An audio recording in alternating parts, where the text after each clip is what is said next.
Hello, everyone. It's the end of the day here on March the 21st.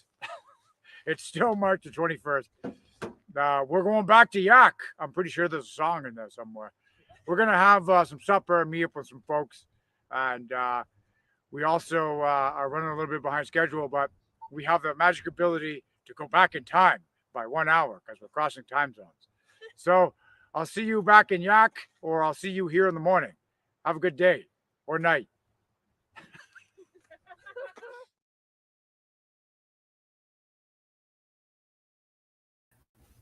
All right. I hope people saw that and heard that. Good afternoon, people. We just hit the noon hour, and this is going to be another fun one. James Topp. I mean, I'm looking at him in the backstage right now. He's not yet on screen to be seen. He's walking through what appears to be the Rocky Mountains currently, as we speak. Now I'm gonna do the standard intro. I don't say kill a few minutes. I'm going to use a few minutes to let everybody get the notification so that people can trickle in and not miss the actual substance of today's live stream, which is going to be, I was walking through Ottawa and talking to people. Well, I'm going to be sitting. We were going to go from an Ottawa walk and talk to a Montreal sit and talk, except it's going to be a walk and talk because James Topp is quite literally walking across the country. Very much Terry Fox-ish, literally started at the Terry Fox Memorial in Vancouver, BC, going to Ottawa. I imagine might end up at the Terry Fox Memorial in Ottawa. Excuse me. But look, before we get started on the actual substance of the stream, I'm going to bring up one super chat, give the standard disclaimers. I was planning on starting with my Rage Against the Machine. You know what really grows my fro rant? I'm going to do it at some point today. Jagmeet Singh and the New Democratic Party. The New Democrat Party? They may as well just call themselves the New Dictator Party. Or you know what? The Neo-Dictator Party, because that's what they've become. Viva, I want no excuses about not enough time in a day. You need to go to Rumble and watch Political Prisoner, the Coy Griffin story. I always have time in the day for something interesting. Screenshot. I will do my best. Maybe not today, but soon. Perfect intro, standard disclaimers. Super chats, thank you all in advance. If you give a super chat, I appreciate it, but I may not get to all super chats. So if you're going to be unhappy if I do not bring up your super chat, or if you're ever going to attempt to hold it against me, I gave a super chat and you didn't bring it up, please do not give the super chat. I don't like people feeling exploited. YouTube takes 30% of super chats. If you don't like that, we are currently simultaneously live streaming on Rumble, on the Rumbles. Let me go see what we are there. We're Rumble, we're live, and Rumble has these things called Rumble Rants, which are the equivalent of super chats if you want to support the channel. Another way to support, vivabarneslaw.locals.com, arguably the best community for legal, political, interwebical discourse, and so on and so forth. So this is by popular demand, or not even by popular demand, by demand. I got a message, a text message from someone who I now consider to be my friend. You know who you are, saying there's a guy trying to get in touch with you. Here's a link. I go check on the link. I see a short video from someone who I've never seen before, James Topp, saying trying to get in touch with social media influencers. It was very funny. It was, I think, deliberately, because I think the guy's got a sense of humor, comedically, like an infomercial, like, are you a social media influencer? Because if so, I'd like to get in touch with you. And so that there's that. I see the video. I look into the individual a little bit. I look into the cause. I then go around and ask my network of trusted friends and confidants, is this legit? Is this meaningful?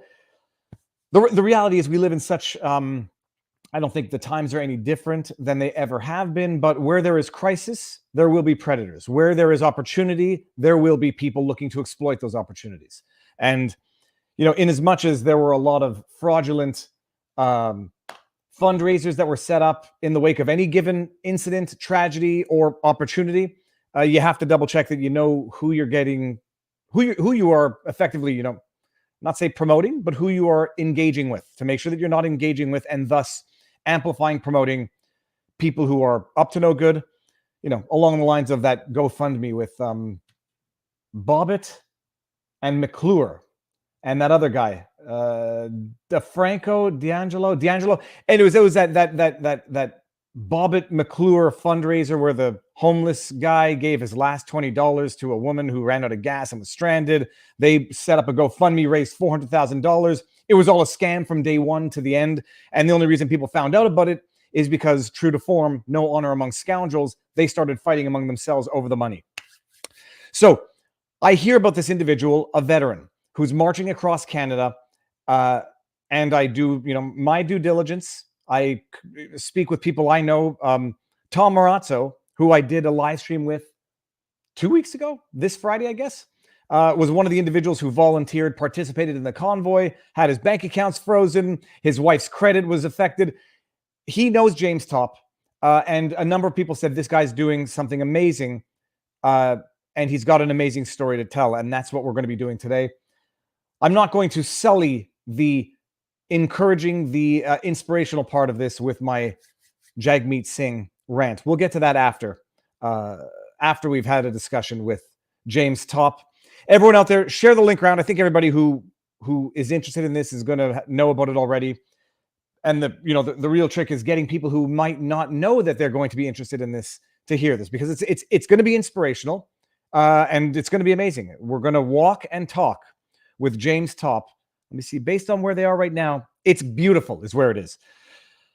What else is there? No medical advice, no election fortification advice, no legal advice. And I'm going to try to pull up as much chat as possible so that we can actually... James Topp is legit and a hero. Lynn B., thank you very much. I keep choking on my own tongue. I think Marazzo is going into politics. Yes, he is. He's running for the Ontario Party in the next election. An individual to follow and to look into, because when I was talking with him, you can detect determination in people, through sufficient discourse. I detected legit determination in Tom Marazzo. All right, let's do this now. I think I see him. James, I'm coming in. Are you ready, sir? I'm ready. Can you hear me all right? I can hear you. Now, if we hear an echo, I'm going to put my headphones on, but thus far looks good. James, before we even get into anything, where are we and what are we looking at behind you in the splendor and beauty of Canada? Right, we're in British Columbia. We've just left Moyer, the town of Moyer. Off to my left is Moyer Lake and the mountains in beyond. We're en route to Cranbrook, British Columbia, Canada. And that's where we're going to meet up with some folks and have a little bit of a chit chat. They want to march through town.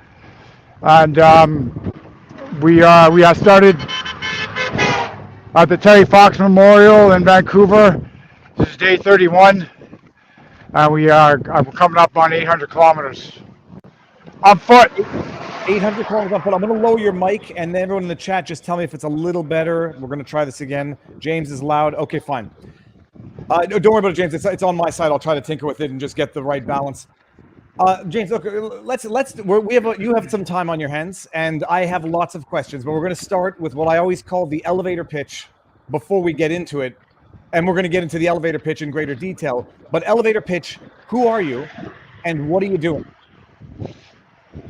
Well, as the name implies, I'm James Topp, and I'm a soldier. I'm a Canadian. I'm a citizen of Canada. I've been a soldier for all of my adult life, really, 28 years. I transitioned from the regular army to the reserves in 2019, so I was in the reserve force for the last couple of years, and I had sought a new career in the public service sector. I was working as a civilian employee with the RCMP in the town of Chilliwack, British Columbia, Canada. I was a facility manager there. I currently live in Hope, British Columbia. I bought a home there last year. So I've due to a variety of issues that arose because of what I'm calling government overreach at this particular point in time. Been placed on leave without pay from my public service job. and I'm in the process of being released on item 5F from Armed Forces. What is So what I'm is kind item 5F? Item 5F is a failure, an unwillingness or inability to change a type of behavior that is interfering with the performance of your duties. In this particular case, it's failure to follow Chief of Defense Staff directive on vaccination. All right, now let's back it up all the way to the beginning. Born and raised in Canada? Yes, I was born in North York, Ontario. My folks moved to British Columbia. That was when I was a kid, so that are some of my earliest memories of growing up in and around Surrey, Delta, North Vancouver. Spent some time in a couple of smaller towns on the coast. Kitimat, Alert Bay. Joined the Army when I turned 20, joined the Army. And then I went to Nova Scotia for basic training. Went to Wainwright, Alberta to do infantry training. Wound up in Victoria, BC with 3 PPCLI. Got out for about 9 months or so, got back in as in the Royal Canadian Regiment. So those are both infantry regiments, regular force infantry regiments, and I'm an infantryman by trade. And I spent, and I did the infantry thing. There are a number of other subsets of training that you do in the infantry, and I did a lot of other types of training over the years. But 2019. If I may ask another thing, what did your parents? What did they do? How many generations Canadian are you? Well, my mother immigrated here from Hungary in the 50s. So, which is one of the reasons why all of this resonates with me in a particular way, is because she came here from to escape a similar type of. Well, I don't know how similar it is yet, but as you're probably familiar, there was some turbulence in the mid 50s back in the 20th century, and she had to get away with her spouse at the time from Hungary in the mid 50s. So anyway, she came to Canada from Hungary. My dad was born in Nova Scotia, outside Halifax, in a place called Petersville. His particular background is kind of unknown to me, but English, I believe. So. And for my own benefit, by the way, the lake out to your left, is that frozen or is that thawed out now? No, it's a little bit of both, but it's getting there. Okay, and so how many siblings do you have?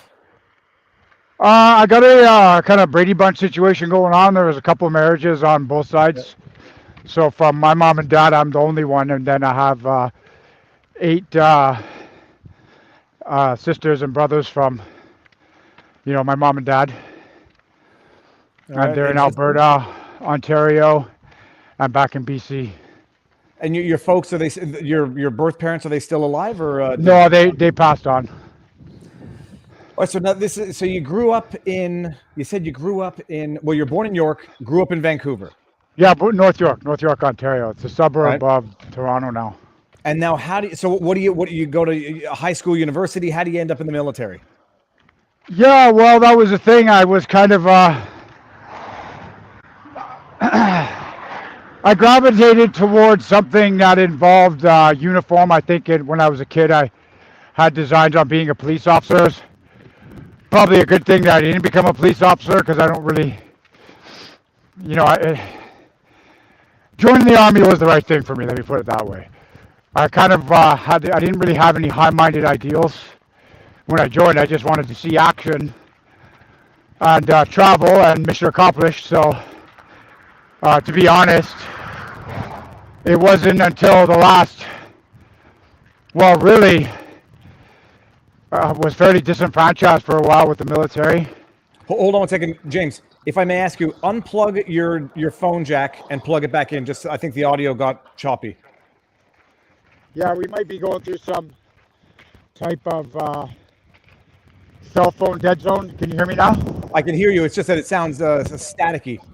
Maybe try to unplug it and just plug it back in and see what happens. Well, I'm on this sophisticated device here, so I don't actually know how it works. Let me try something. Okay. But people say it's not so bad, though. Okay, well, we'll try to fix it.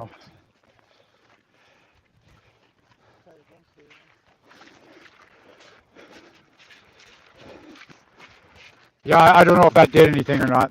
No, but we'll live with it for now. And if it's a cell issue, whatever, we'll deal with it. So this is an interesting thing. Something like, I have no experience with military training service whatsoever.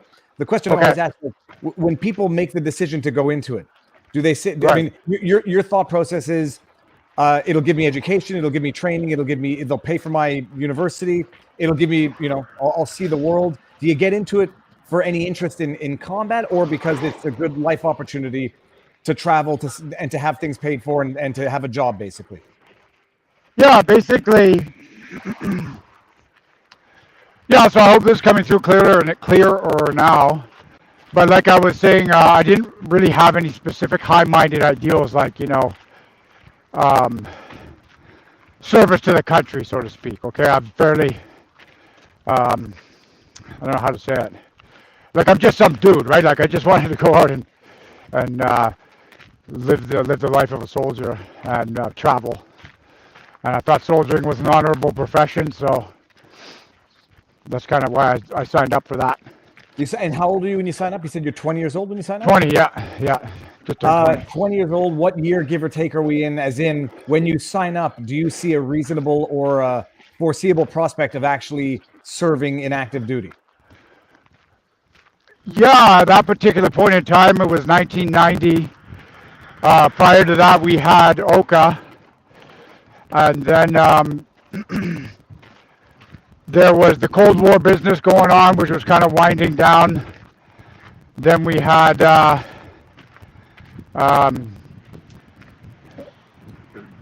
that particular time, I can't rightly recall exactly what was going on in the geopolitical realm, but we had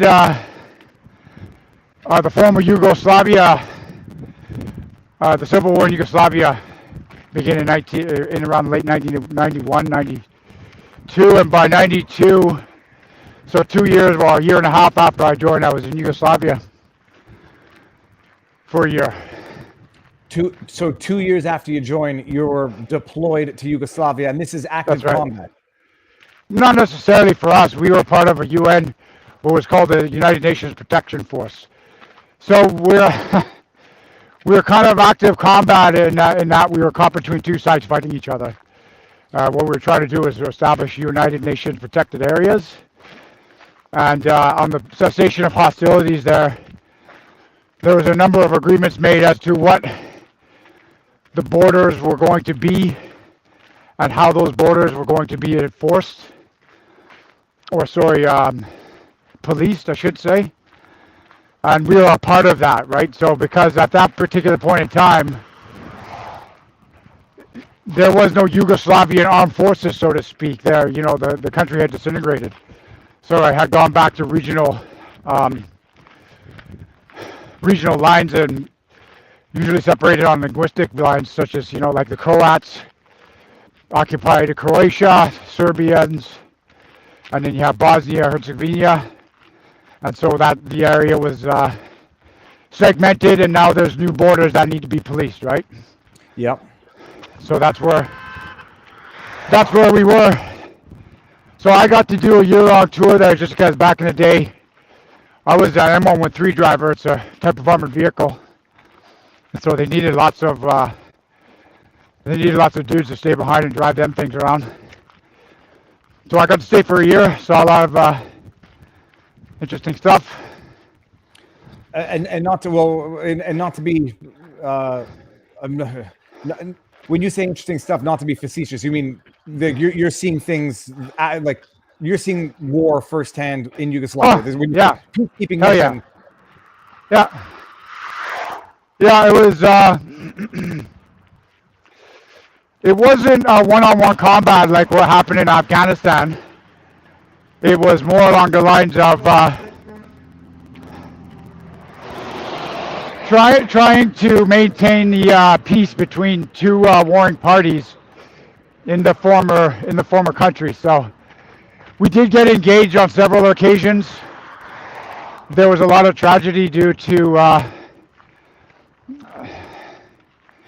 I don't know, confusion, let's call it, and misidentification probably. So I mean, this is a question I've been asking. Like the experience in Yugoslavia, you're told you're going for peacekeeping. When you get down there and you see it up front, I mean, it might be a loaded question. Do you ever question what you're doing there? Do you ever question whether or not what you're doing there is peacekeeping per se, or do you say, at some point, you say, "What on earth are we doing here?" Well, to put it into context, at the looking through it at the lens of a 20-year-old, like, you know, do I know the distinction at that particular point in time between, you know, war fighting and peacekeeping, or peacemaking, or later doctrine that was to come out, such as right to protect, so forth and so on? Like, I didn't know. Like, I'm in that particular conflict. Our role in that for the Canadian Armed Forces, part of the United Nations, was one of protection and security. So there was definitely times when I got frustrated because we're getting targeted by Croats and Serbs, in some cases, both at the same time. And I'm like, I want to mix it up, right? But we have rules of engagement. There's peace to be had. There's peace to be made, and we're not there to fight a war. Like, as a young dude, did I want to go to war there? Well, hell yeah. But that's what we were there for. I mean, like, as a 20-year-old also, you do military training, and then they ship you off to Yugoslavia. Do you even, and I'm not saying this to be demeaning whatsoever. I mean, as 20 years old, I don't think I would have known a lot about other stuff geopolitically unless I had a good reason to know about it. Do you know anything about the Yugoslavia, or do you go because they say you're going there, and then once they deploy you, do they like give you a crash course in the geopolitics of what's going on, or do they just say, "This is your mission, do it"? No, absolutely. Like, there's a specific amount of time. So this is a standard operating procedure within the armed forces. Unless it's a dire emergency, on a very rare occasion are you going to be asked to just jump into a hot zone without any kind of mission briefing. Okay, so even as a young guy, all the information that we had available, and I'm talking from the top down, Canadian Armed Forces wide, is made available to us. Like, what's the context of our mission? What's the situation?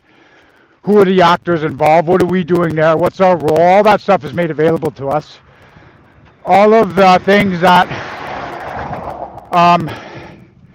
make the Canadian Armed Forces as an institution effective are put into place for us, right? So we're going to know, okay, so what does a Serb soldier look like? What's a Croatian soldier look like? What are their uniforms? What weapons and equipment do they have? What are their capabilities? What are our capabilities? So forth and so on. So there's extensive training that goes on beforehand, from everything from the individual soldier, making sure that he can shoot straight, to company and battalion what's called live fire exercises, so that if the proverbial what hits the fan, not only can we defend ourselves as an organized group, but we can take it back to the enemy as well.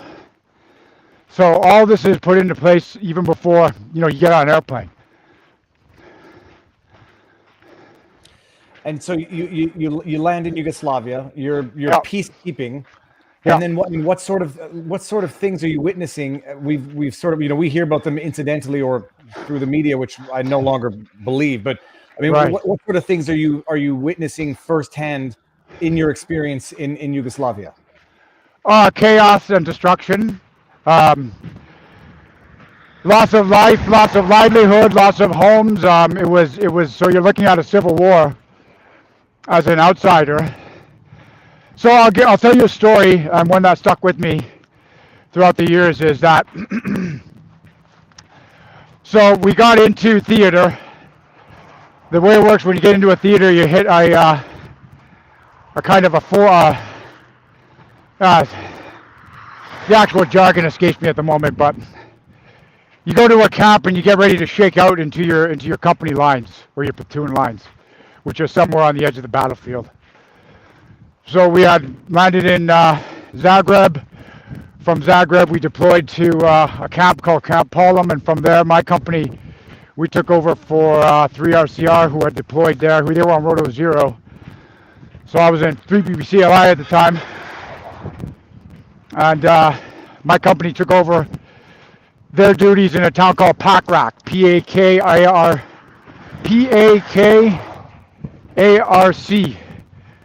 So we are doing foot patrol to make sure that the border is maintaining its integrity.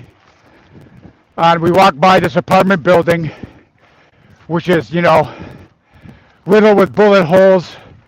God only knows what kind of explosives used on it. Holes in the walls. Collapsed ceiling on the ground floor. I walked by an apartment with an open window, looked inside into a dining room, and you can see where the conflict there started so fast and was so unexpected. The level of intensity it achieved in such a short period of time, everybody just dropped what they were doing and ran for the hills. So I looked into a dining room of an apartment where you could still see the place setting where the family had been sitting down to eat supper. So all the food was laid out, all the cutlery, knives and forks and glasses, and everything had happened so fast. That particular village just dropped everything and ran for it. That's where I'll never forget that. And so there's internal fighting as part of the peacekeeping. I guess the question is, my question personally, for my own edification, as the peacekeeping mission, what were the rules of engagement as far as you were concerned, patrolling the streets, as far as aerial bombing was concerned, as far as the West? What were they doing? What was within the scope of their mission for peacekeeping? Well, that was, like I said, as a young person in that particular field, the rules of engagement were something that were continually evolving because it's a complicated situation. We're not there as soldiers to pacify an enemy force. We're there to maintain a peace. So in that respect, all of your training has to conform to the fact that you're there to keep the peace. So you're like a cop in a lot of ways, right? Like you, at the end of the day, though, we were always told you have the right to defend yourself. And regardless of what happened, if we were engaged by the enemy, there's a certain set of procedures that had to happen before you were to engage back. But if your life was in immediate danger, you always had the threat, or so you always had you had your personal weapon, you have the skills, and you have the ability to defend yourself. Now, and that was when you mentioned like you're the cop, and I'm not referring to them as gangs for anything except the analogy, but you're a cop sort of trying to keep the peace between two warring factions. That's exactly right. Do they both hate you as much? Like, does one like you? Does one not like you? Or do they both say, get the hell out of here, we want to fight? Yeah, again, this is a number of years ago now, but both of the Croats and Serbs, for the most part, thought that we were there as a United Nations force to protect the other side.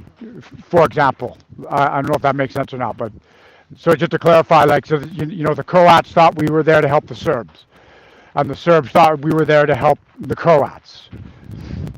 You know what I mean? Yep. And so you're there for a year. How do you make it back? Do you make it back because the mission was over, or for other reasons?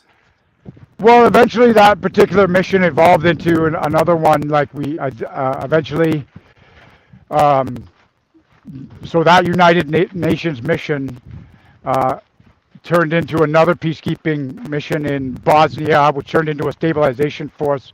But at the end of my rotation there, so it would have been end of 1993. The last part of 1993, I got back to Canada. They had extended my 3-year contract just so I could complete the mission there. I got out of the army in like right in the beginning of '94 when my terminal leave was up, and then spent a couple of years, or sorry, a couple of months living in Toronto, trying to figure out what I wanted to do.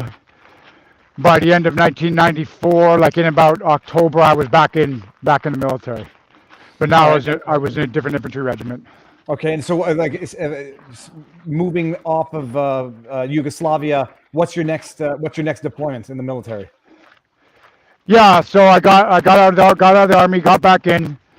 I wanted to get back out into. Well, we're gonna just bear with me here. We're coming up on our mobile command post. I'll let you have a look at it. Okay, this is very cool. And everybody in the chat, we're going to get to the good stuff. We've got time, and I want to. I'm not sure when I'm going to get to talk with James again, so I want to get as much. Yeah, I'm still here. We're just going to go in front of the RV and have a sit down on our rucksacks. Okay. Because I like to have a march discipline. Yeah, you want to just kill the generator? We have march discipline, right? So it's march discipline is typically about 50 minutes with a 10-minute break, but we're going at a fairly slow pace. So, anyway, to go back to your question, I got out of the military in the beginning of '94. Got back in, and I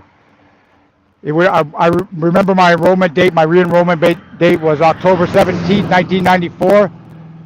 At that particular point in time, I wound up in Petawawa, Ontario. I was part of the 1st Battalion Royal Canadian Regiment.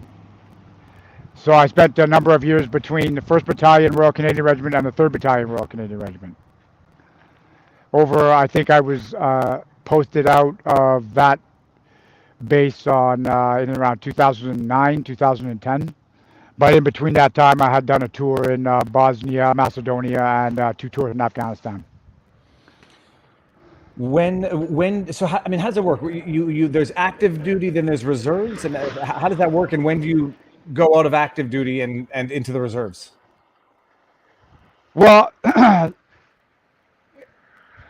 yeah. So with regards to duty, like I said, you join the armed forces. Back when I joined, you had the ability to. You joined up under a contract. So it's like my initial contract was 3 years, and then if you decide you want to stay longer, then you sign up for another 3-year contract, and then you get on what's called an indefinite period of service, and that will take you to 20, and then you get the opportunity to start collecting your pension, or you stay in longer, which just increases your pensionable time. Okay. So for me, because I got out in the beginning of '94, I was, how do I put it? I was out of the service, and then I re-enrolled in October of '94. I was back in active service, and from '94 till 2019, I was in the regular army for the duration of that period. Okay, now you're in the regular army, meaning that's what you do for that's your job. That's what you do day in and day out. Exactly. Yeah, 24/7.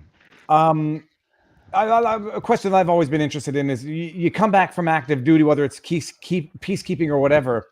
What is it like reintegrating into society? And I say society not in a hierarchical sense. What's it like coming back from it's combat, whether or not it's peacekeeping versus active war? You're coming back to Canada.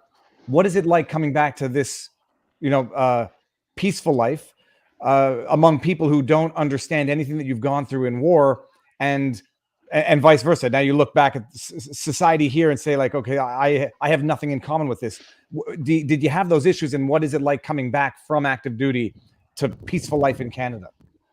Yeah, I would say that was probably one of the things that contributed to my getting released. So I'm not getting released. Like I chose to take a release after my initial contract was up, just because of the fact that I spent a year in Yugoslavia, and while there was times where it was really boring, there was times of sheer terror, and then but there was an atmosphere that I liked there. It was kind of hard to describe, but I came back and it was gone. And I going back to peacetime training didn't really appeal to me, so to speak. So it's difficult to describe. Like I don't know how to say it. It was just um, like I wanted to see action again, so to speak. And I just want to clarify, like when we talk about active service and active duty and stuff like that, when you're in the regular army, you're always on active duty, more or less, unless you're on a period of leave. Even when you're on leave, you can be recalled at any time in the event of an emergency. So just to clarify on that, but Yeah.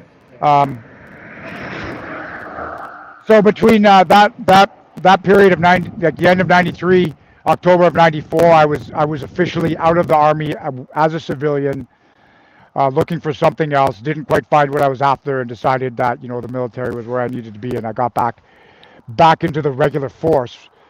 And the difference between the regular force and the reserve force is that the reserve is more of a part-time gig for folks who have careers, who don't have the ability to commit their lives to the professional army, and it just gives them the opportunity to do the training, have that exposure to a military life, and when they choose to, they can also take part in operations. So for example, we had a number of reservists with us in Yugoslavia, because the regular army just doesn't have the manpower to fill all of the spots we needed. So a lot of the times, the reservists will help us out and take up the slack in that regard. So that's mainly the difference between the regular army and the reserves. But as I said, I was in the regular army from '94 back into 2019, and that was, I think, like I said, a difficult period of adjustment for me between getting out after my tour in Yugoslavia, getting back in the army, and then waiting for another mission, because that's basically why I would join the army in the first place. Now, someone in the chat said maybe try, if you're able to, or ask Christian to disconnect your Bluetooth and try to reconnect it while we're stopped, and see if that affects the headphones. Okay. Let's see. So can you do that? And then we'll see. Sorry. Can you disconnect the Bluetooth and reconnect the Bluetooth? Yeah. And then we'll take a break now for a second. There. Ooh. Now I hope if this advice or request gets him booted from the stream, I'm joking. He'll come back in a second. Yeah. And by the way, guys, everyone in the chat, I don't block anybody except for overt malicious threats and spamming, because I don't believe that there's an actual human behind some of these Russian sex bots. So that those I don't use the block as a tool to suppress speech, only to avoid actual bot spammers and actual other bad stuff. And bad stuff, I mean overt threats. Let's hear James. It might be better. I don't know. Is it? I can hear you perfectly. No, so I don't know if it's not. It's. Well, we're gonna live with it. We're not gonna let the perfect get in the way of the good. Hold on. I hear my echo now. Let me just put my headphones on. This is actually. I've been looking for an excuse to do this, so I can keep my. Now I think I might hear the echo. People in the chat, do you hear my echo? Let me know. The question. Another question. I know military people don't like talking about it, but I'm going to ask, and not where everyone thinks I'm going. Awards. For anybody who's questioning out there or has who's wondering, recognition awards. I mean, do you have? I don't know how that works. Like any. I don't even know how it works. Like, do you get milestones, like things that you get for every 5 years, 10 years in the army, or for active duty, certain acts in service? Do you get those things in the context of your service? Oh yeah, like I mean, for us in the Canadian Army, we get what's called a CD, which is basically a recognition of 12 continuous years of good service, good conduct. It's a conduct medal, basically. So just so your audiences knows, I didn't really. I'm not a model soldier in a number of ways, especially when I was a younger guy. So, in the infantry corps, it attracts a certain type of person, and some of us like to get in trouble. So I didn't get my first good conduct medal until about 16 years after I was in. Until you're 16 years. Yeah. And typically you get them after 12. May I ask what you got in trouble for, James? If you're at liberty to discuss it. No, let me put it this way: drinking, fighting, taking unauthorized vacations, that kind of thing. Okay, now. Are there sanctions for these things? I mean, we know what dishonorable discharge and those types of terms, but did you get reprimanded at any point in the military? Oh, hell yeah. Yeah, got in trouble. Went to spend some time in military jail. What is military jail for those who don't know? Apparently the audio's even worse now. I'm going to try to lower you a bit. Okay, well, here, I'll try something else for a sec here. Okay. Hang on. If you got the plug-in earbud, that might work better. Okay, hang on. We're going to see, people, if this fixes it. No. Yeah, I was getting a little distracted by the audio myself for a second there.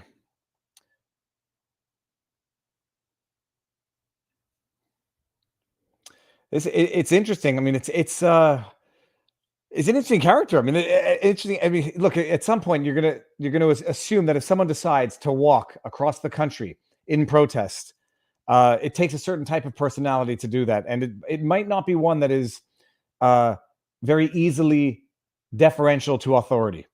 But we're gonna get into the why in a second. But it is very important. Anybody who's new to the channel, I get the same type of comments all the time. Stop with the intro stuff. We don't care about the childhood. I do.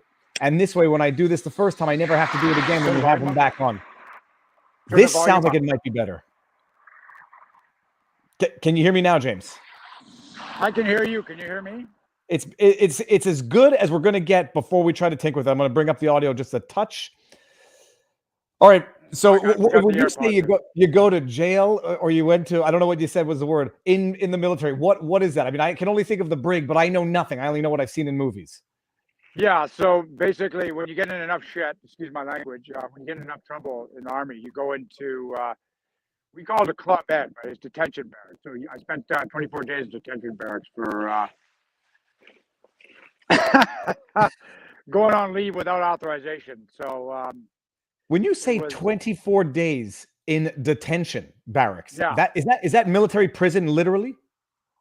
Yeah, it's military jail. Like it's not like a typical jail because you have to do stuff, but it was definitely. I learned my lesson. Let me put it that way. I didn't go AWOL. When you're in, you have to do. Basically, it's like re-education, military style. But do they have you in a cell, or are you in like the same type of barracks that you'd be in with other people who are in the similar situation? You spend the evening in a cell. So from 2300 to 0500, you're in your cell. At 0500, the cell door opens. As the light comes on, you have to step outside of the cell, put your shoelaces back in your footwear. Quick, what we call triple time, and that's not running. That's marching at triple time. Assemble in the corridor, do roll call, and from there you get a chance to shave. Flail around, get some breakfast, and then start daily chores, which basically consist of managing your gear. There's you're not there to just sit around twiddling your thumbs and contemplating why you wound up there. It's about retraining you in the military lifestyle. So that involves inspections, shining, polishing, cleaning, polishing, shining, and cleaning some more, shoveling snow, and exercise. And by that I mean push-ups. Hold on. I don't know how they do. So that was back in the day. I don't know how they do things anymore, but Says, hey, Viva, slight echo, goofy headphones. Thank you, Mr. Top, for your past and present service. Godspeed on your journey. And people who are, I guess, are fresh into the chat, where are you? You're in BC. Where are you headed today? Cranbrook, British Columbia. All right, so now let's get to the present. Although I know one day on another day, we're going to delve into what you did, your naughty behavior in the military that it lands you in jail. First of all, people are asking what's in your backpack and how much does it weigh? Well, okay. Why don't we do this? We're going to go over here. I'm going to unpack it for you. I'm going to show you. Oh, well, that sounds very. This is like what's one of those shows? You know, like I don't know, how to pack your bag. This will be the how to pack your backpack. That's true because he has a convoy, but I presume, James, you have a convoy, but I presume you're carrying all of your necessities in your backpack. Yeah, because initially when the concept of this was going to be a one-man show, like I wasn't sure if anybody would actually care if I was doing this. And the fact that a bunch of people do has exceeded my wildest expectations in a way I can't even describe. But this is everything I need to survive for a 24-hour period. Yes, this here, all this stuff, that's contributed to us, to this effort, by people who are just take your shit off. Take your stuff off. We're not going anywhere yet. Okay. We're these are volunteers that have driven to meet us, and this here RV and trailer is stuff that has been loaned to me, right? That's amazing. So because it went from being just me to there's 9 of us now, right? And I met all these folks on the 20th of February when I stepped off from Terry Fox. But before I get too far ahead into that, so I have everything I need in here to survive for 24 hours. So let me start with this. I'm going to go through this pretty quick. So I got some beef jerky. I got a thing that goes over your neck and your ears if you need it. I got an MRE. I've had this MRE for probably 10 years, and as I understand it, they last for at least 3 times that long. What's an MRE? That's a meal ready to eat. Okay. So it's a ration pack. You got this boil in the bag stuff. I got Ziploc bags, lots of Ziploc bags. I got mementos here from like folks who have drawn me like little cards and stuff. I carry those ones around with me. That one's from Bliss in Grand Forks. Little girl wrote. Got some writing material. Ziploc bags. Ziploc bags are very important. I can't stress the importance of Ziploc bags. Got a trauma kit, hand warmers, reflective belt, extra straps. I got this rock in here. It's my lucky rock. It says Rock Creek. It was given to me by a fella in Rock Creek. Okay, so I'm gonna put that away. Oh yeah, I have this cookie here. This is like, and a cookie. Go rub.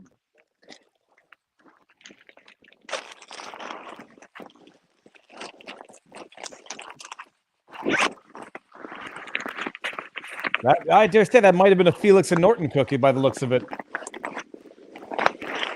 No, homemade. Homemade one that looks just as good, or even better. I think he's glowing. Hold on.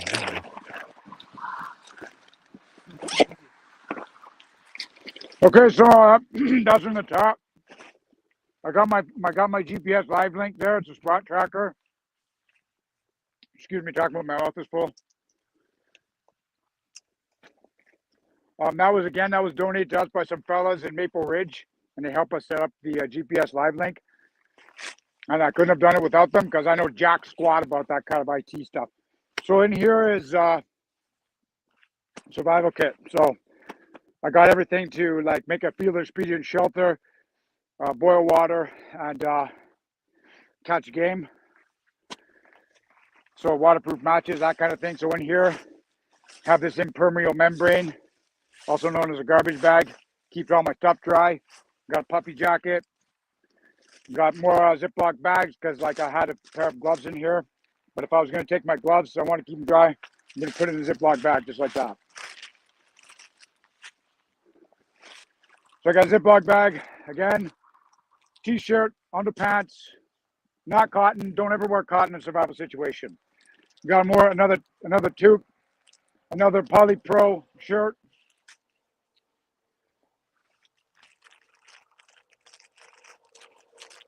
More underpants because you can never have too many underpants. Well, actually you can, but Norwegian merino wool top. Gloves, work gloves, socks, lots of socks. Change of pants. My old bush hat. Sock liners.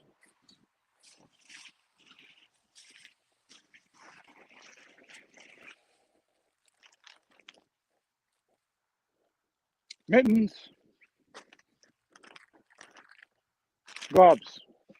So for those of you guys who are interested in this kind of thing, if you're a survivalist, thinking about getting in the military, gloves and hats. It's always good to have extra pairs of gloves and hats, not just one.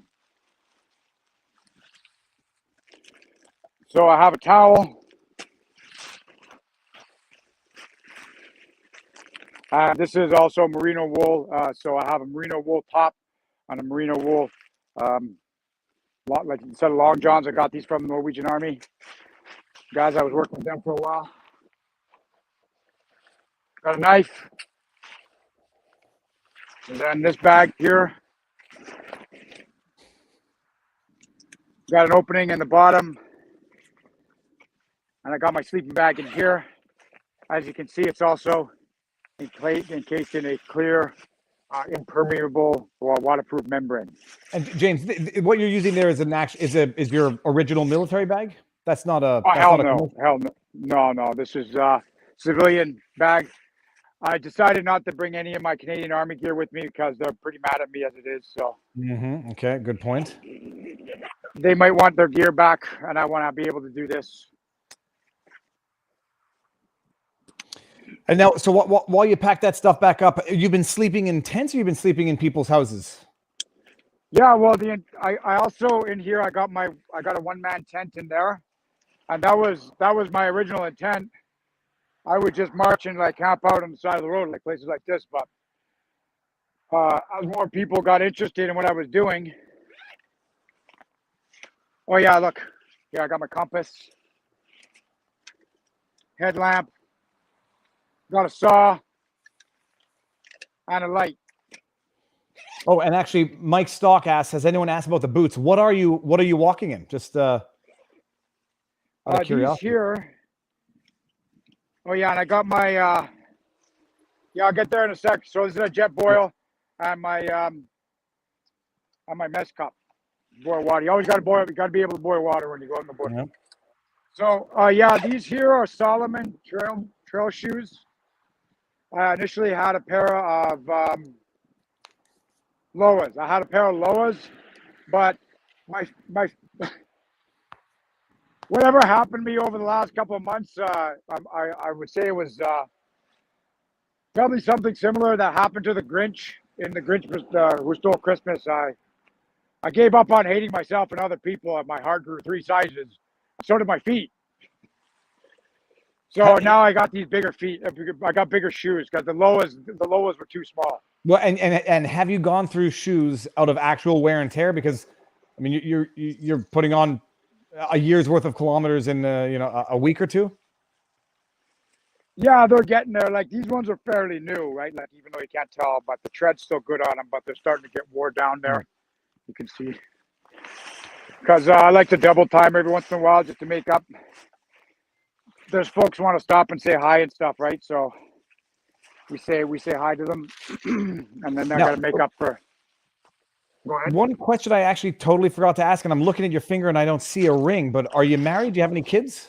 Yeah, no. I was in a relationship.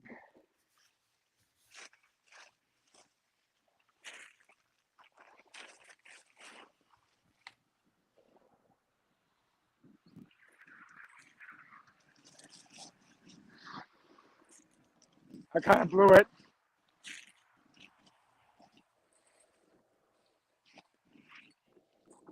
So don't got any kids. Okay. And now, I mean, I guess we got to get into how this all started. I mean, we're going to get into what it's like, but how did it start? I mean, how did you start doing this? I mean, I know it starts well before this, And I guess, Well, tell me how it started. I'm going to ask you about the last 2 years of your life. yeah. Let me just pack this up, and then. So I just want to resolve the question of how much this weighs. Some Yeah. days it weighs like 30, and some days it weighs like 60. How many liters is the backpack? So I think it's 100, over Okay. 100. I But it's used a really to, good backpack. I'm pretty happy with it. once upon a time, I used to be into backpacks, camping. I mean, what kind of one-person tent do you have? Oh, it's I think it's I bought it from Mountain Equipment Co-op, and it's like a bivy bag. I don't know if you ever heard of a bivy bag. Yeah, yeah. No, it's totally cool. Once upon a time, I always had the dream that I would like use a single or a two-man tent, but I go camping either alone. I never do camping alone because I go one night and I'm like, I have to go back and get back to friends. Okay, so James, So this is like, I don't know, like I think it's probably about 35, 40 pounds. okay. How So many yeah, you've been doing 50K a day, give or take? no. So I'd just like to clarify on that is that the plan was to average 40K a day over the entire journey. So in this part, coming through the mountains here, I knew we weren't going to be able to achieve that 40 kilometers a day, especially like trying to get through some of the mountain passes. The initial couple of weeks of this march were kind of like a conditioning exercise as well. So yesterday, for example, we did 35. The day before that, we did 40. The day before that, we did 42. So, and then there was days where we only did 20 or 25 just because like our feet were hurting, right? So Yeah. when we get out of the mountains and when the weather's better, we're going to lighten our loads, and then we're really going to pick up the pace and make up for that to get that 40 kilometers kind of average up. But so going through the mountains here, the distances are variable. Also, too, like we get lots of invites. You know, to go back to, I don't think we answered that question. Like people have opened their homes to us since we started, basically. Okay. And it's been really something to see and behold, like the level of interest and support coming from communities who are affiliated with this kind of freedom activist, I don't know what to call it, network. Like I got family, friends, and relatives helping me on the messaging platforms and stuff, and they are communicating with folks who know we're coming through their towns, and they're telling us to you know, come and stay. Like for example, yesterday we stayed in the town hall in the community of Yak, British Columbia. And so we haven't had as such to kind of like rough it out in the campsite yet, even though we're prepared to do that. Okay. So excellent. when we get into the better weather, we're gonna lighten our loads and then pick up the pace. But just to go back on that, like for the backpacks, this is also a journey of it's a demonstration. It's a lead by example. It's the ability to show people what they can do if they put their minds to it, right? So that's why I like everybody to have what they need to survive on them, because then when we come down out of the mountains and start advancing across the prairies, we'll be a lot stronger. So I don't know, there was a question that we were going to ask about that you had about how we got here over the last 2 years. Yeah, well, so you do 25 years active service. You stop doing that 2019, and then you go into the reserves. And I guess that's where the journey starts, you know, give or take sometime in 2020. What happens after you leave full-time Army and then go into the reserves? Yeah, so I had applied for a position as a civilian now with the RCMP as a facility manager at a shooting range called PRTC. Thank you. In so at the provincial regional training center, that's where all RCMP members have to go to qualify on their sidearms and their carbines. because if they don't qualify on a yearly basis, then they're not operational. They can't deploy out in the streets. So for that region, that training center, the firearms instructors there put all of the members through what's called their annual firearms qualification. So I was able to work there as a facility manager. I didn't do any instruction myself. I just made sure that the building was open, that the weapons are locked up, that there's enough ammunition to do the training, enough targets. All of the air filtration systems are up and running. If there was something that needed to be repaired, I either repaired it myself or I called the appropriate repair agency, right? It was an excellent job. I worked with a number of very dedicated and professional firearms instructors, and the other gentleman that I worked with was a retired RCMP member, and I looked up to the gentleman a lot. And so that's the job I applied for in the end of 2019. It took approximately a year for all the security checks to go through, and then I started working there in March 2021. And then and in that time, I was working in Kingston with the regular army. Finished my service with the regular army, sold my house, moved to British Columbia, bought another house, started this new job, and then this was all in the events of that we're all familiar with that started in March 2020. And then March 2021, I'm in BC. I'm established. I'm working at this new job, and then we have the imposition of the mandates or the announcement of the mandates in August, and then I was that affected me in the middle of November of last year when I was placed on leave without pay. And I was also informed by the Canadian Armed Forces that I'm going to be released under Item 5F. Mm-hmm. And now the last 2 years of life, or say as of 2019, you want to go into civilian life or I forget what you call it, reserve life. It takes you a while to get this job because of applying background checks and whatever, and you get the job. Are you working throughout the pandemic? Yeah. So with all of the federal government agencies now, they all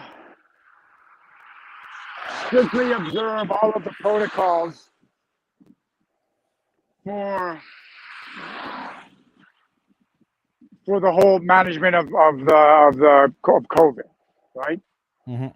So there was times when well, just to back up for a little bit, I was still in the regular army in March 2020, and like everybody else in the federal government, we took that 2-week flatten the curve period, and everybody stayed home. And then, with the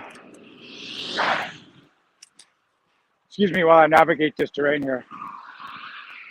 Sorry, are you still hearing me all right? Oh yeah, no, that's perfect. I mean, I love it. I know I've driven through the Rocky Mountains. It's the most beautiful place on earth. I've just never walked it. Yeah, so we're walking a pretty good path here, but yeah, so over the 2 years was something challenging to deal with. But yeah, there was that first period where within the federal government services, there was the flatten the curve part, and then with the various spikes and various variants. Excuse me. We had all of the, go back or part time to kind of manage the whatever they thought was happening there. But yeah, I was working for the most part. Yeah. All right, and so you only get placed on unpaid leave for declining to comply with the mandate. You get put on that unpaid leave in 2020, early 2021, or is it late 2021? Yeah, middle of November. Okay. November the 15th was our deadline. So That was when I was told on by the inspector in charge of PRTC that due to my I hadn't changed my vaccination status, then that was going to be placed on unpaid leave from November the 12th. Actually, I think you mentioned it. PRTC stands for what again? Provincial Regional Training Center. Okay. Unpaid leave. So, I mean, I pulled up the comment because someone says, 25 years of active duty and then, enter civilian life, 2 years or a year of work, and then placed on unpaid administrative leave because you refuse, you decline to accept an imposed mandate. Do they tell you it's, I mean, I know the legalities and the nonsense of it, but do they tell you it's temporary? Like you'll come back as soon as you change your mind or as soon as the law changes? Yeah, no, they made it fairly clear that you can go back to work, just go take care of the shot, right?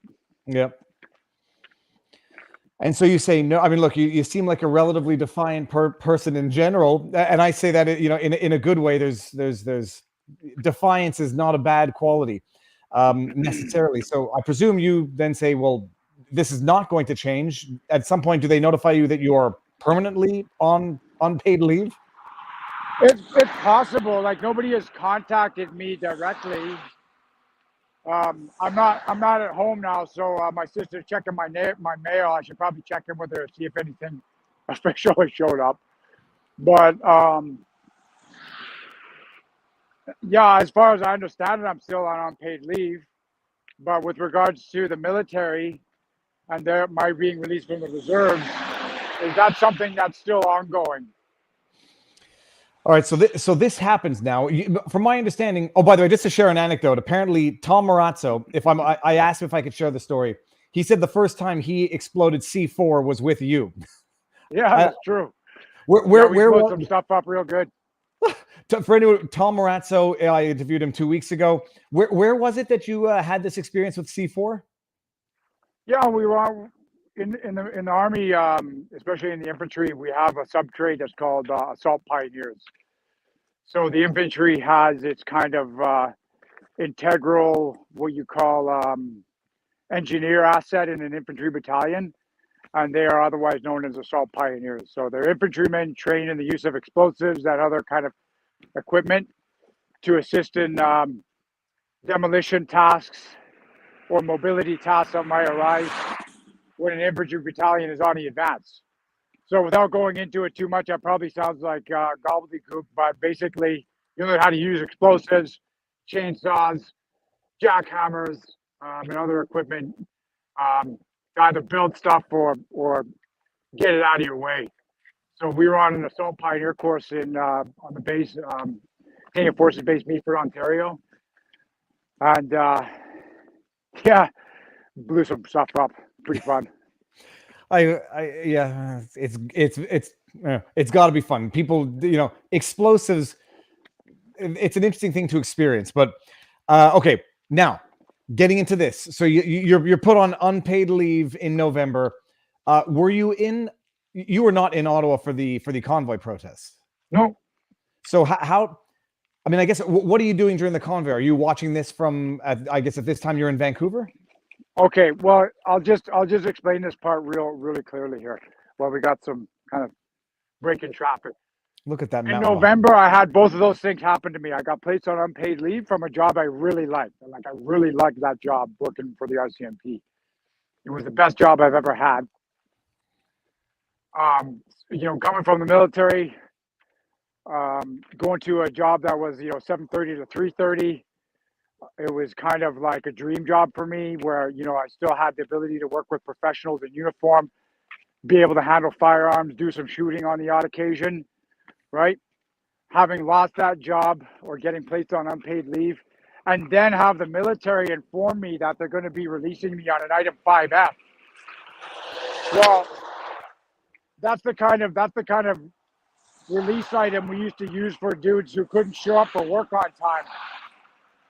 Who are chronically late or, couldn't give up certain things such as like, a drinking or a gambling addiction or something like that, right? Not to say that those aren't issues that people have to deal with, and we help them as much as we can. But this was just, to have to deal with something like that, like it devastated me in a way I can't even put it into words. I was utterly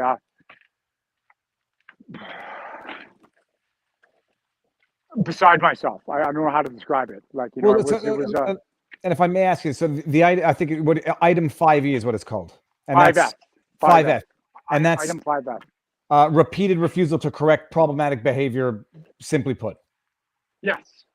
Do It's called, the way it's worded is an inability, or you guys just move over. Yeah, we're kind of like on the highway here. I gotta look out for my fire team partner holding the camera here. No, I totally don't worry about it. So the actual wording escapes me at the moment. Anybody can look it up. It's quite easy to find. Well, Canadian Armed No, Forces that's released setting item aside the 5F, wording. Yeah. Setting aside the wording, the issue is it's behavioral.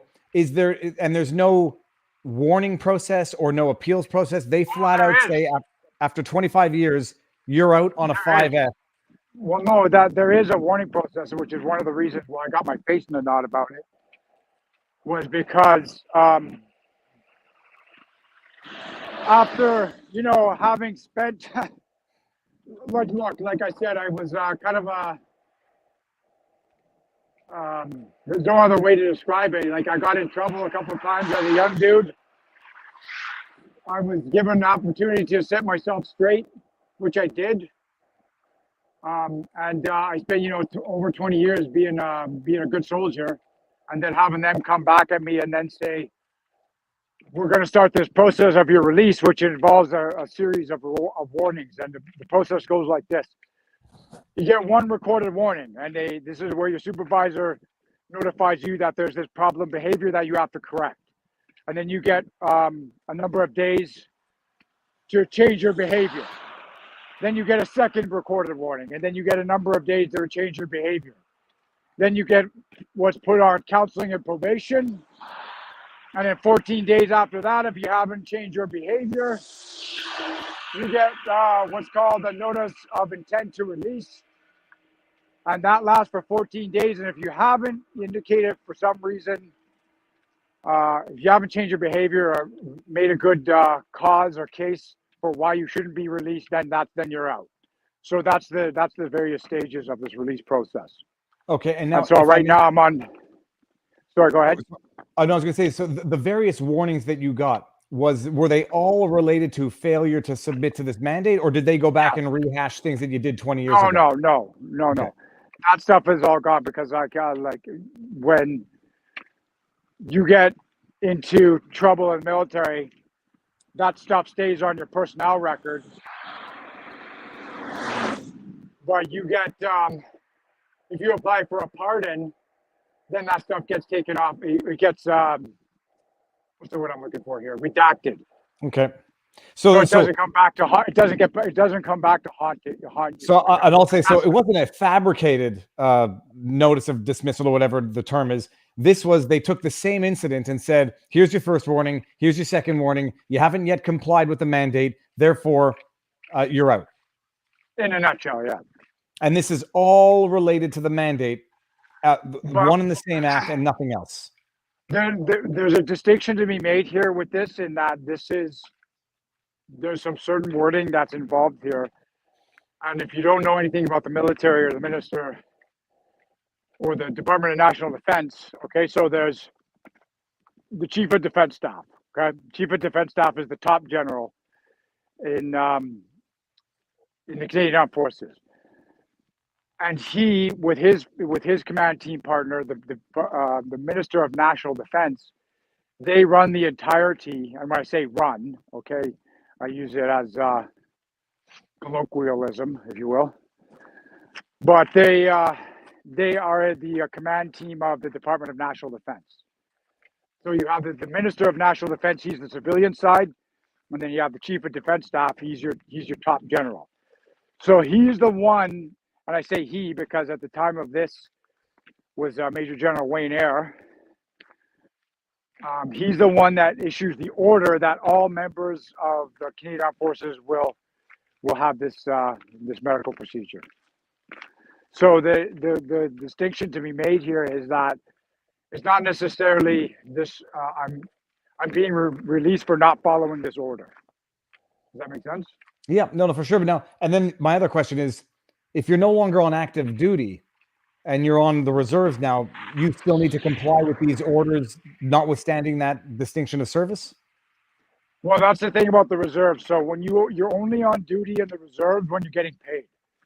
Okay. But because you're still a member of the Canadian Armed Forces, and I'm not submitted to this order, then I will be released from the reserves. How many other members of the military, members of the reserves, had a similar thing, like were experienced a similar termination? Well, this is the thing. Like, I'm not. Before all this started, I wasn't on Facebook, or I didn't maintain a lot of contact with guys still serving. The numbers, I don't think the numbers are published as to how many are actually being released or have accepted a release or put in a voluntary because of this. I just don't know. I know that in my reserve unit in BC here, it's there's one other guy who is in the same position I am. Mm-hmm. Okay, so now November you are put on unpaid leave from your job. When do you get the 5F discharge? Shortly thereafter? Well, that process is still ongoing, just to be clear. Okay. So, like, where I had to go sign my first recorded warning, second recorded warning, counseling and probation. I have received my notice of intent from the Canadian Armed Forces to release. So they're going to release me pending the file being reviewed in headquarters in Ottawa. Okay. So that 5F release is ongoing right now. Okay, noted. And now, the Ottawa protest. So, I mean, what do you do between November and the Ottawa protest? And I'm sure you saw the Ottawa protest. Yeah. Did you? No, I'll tell you exactly what I was wallowing in self-pity, and yeah, not being very happy. So right, the Ottawa Oh, sorry. Go ahead. So after seeing what happened in Ottawa with regards to the truckers and the whole Freedom Convoy thing, that's what really revitalized me in a way, because it helped me kind of. It just injected new life into me. It was like, you had this sense that there was other people kind of in the same position, banding together, doing something. And that is what, when I saw that happening, it really injected new life into me. And I will say that one of the things that happened when I was placed on unpaid leave and I had all this other stuff in and around the middle of January, I got a job as a tow truck driver in my town of Hope there. And that's really one of the things that kind of brought me around.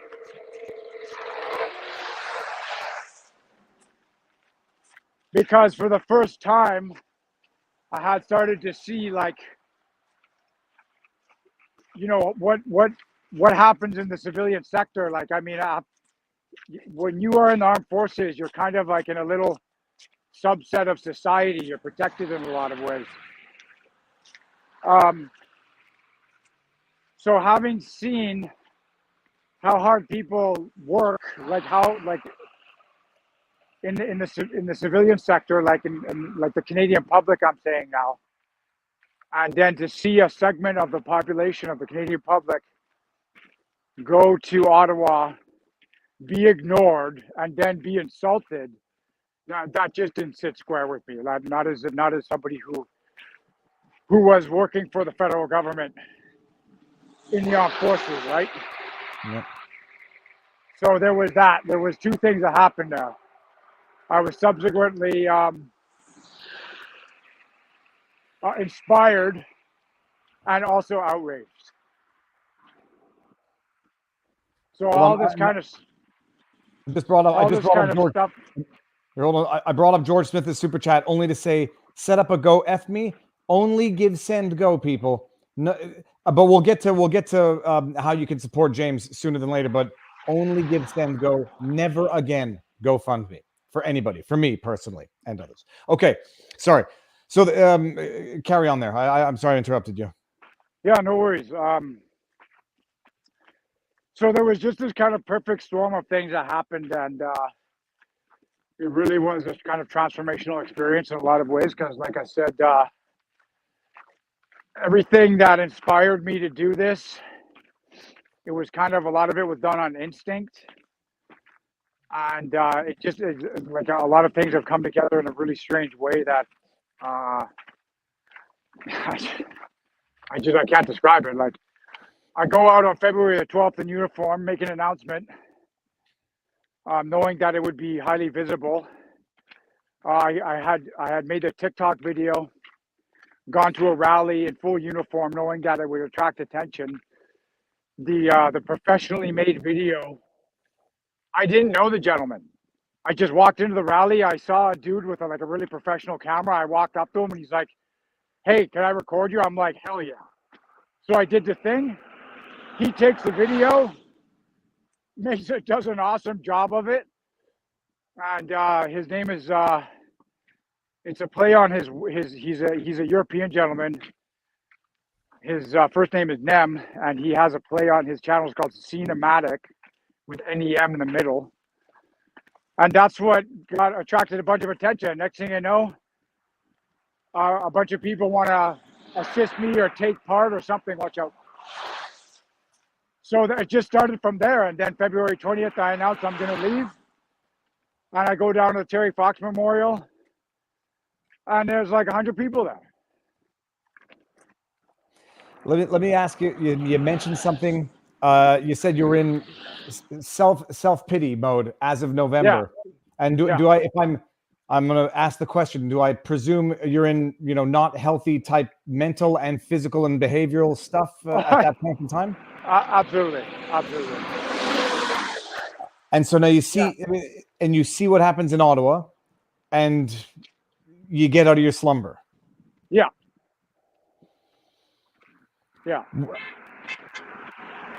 I'm smiling every time a car honks their horns because it's ridiculous. Like, at the end of the day, people, we are ants on a big shiny globe, but we have one.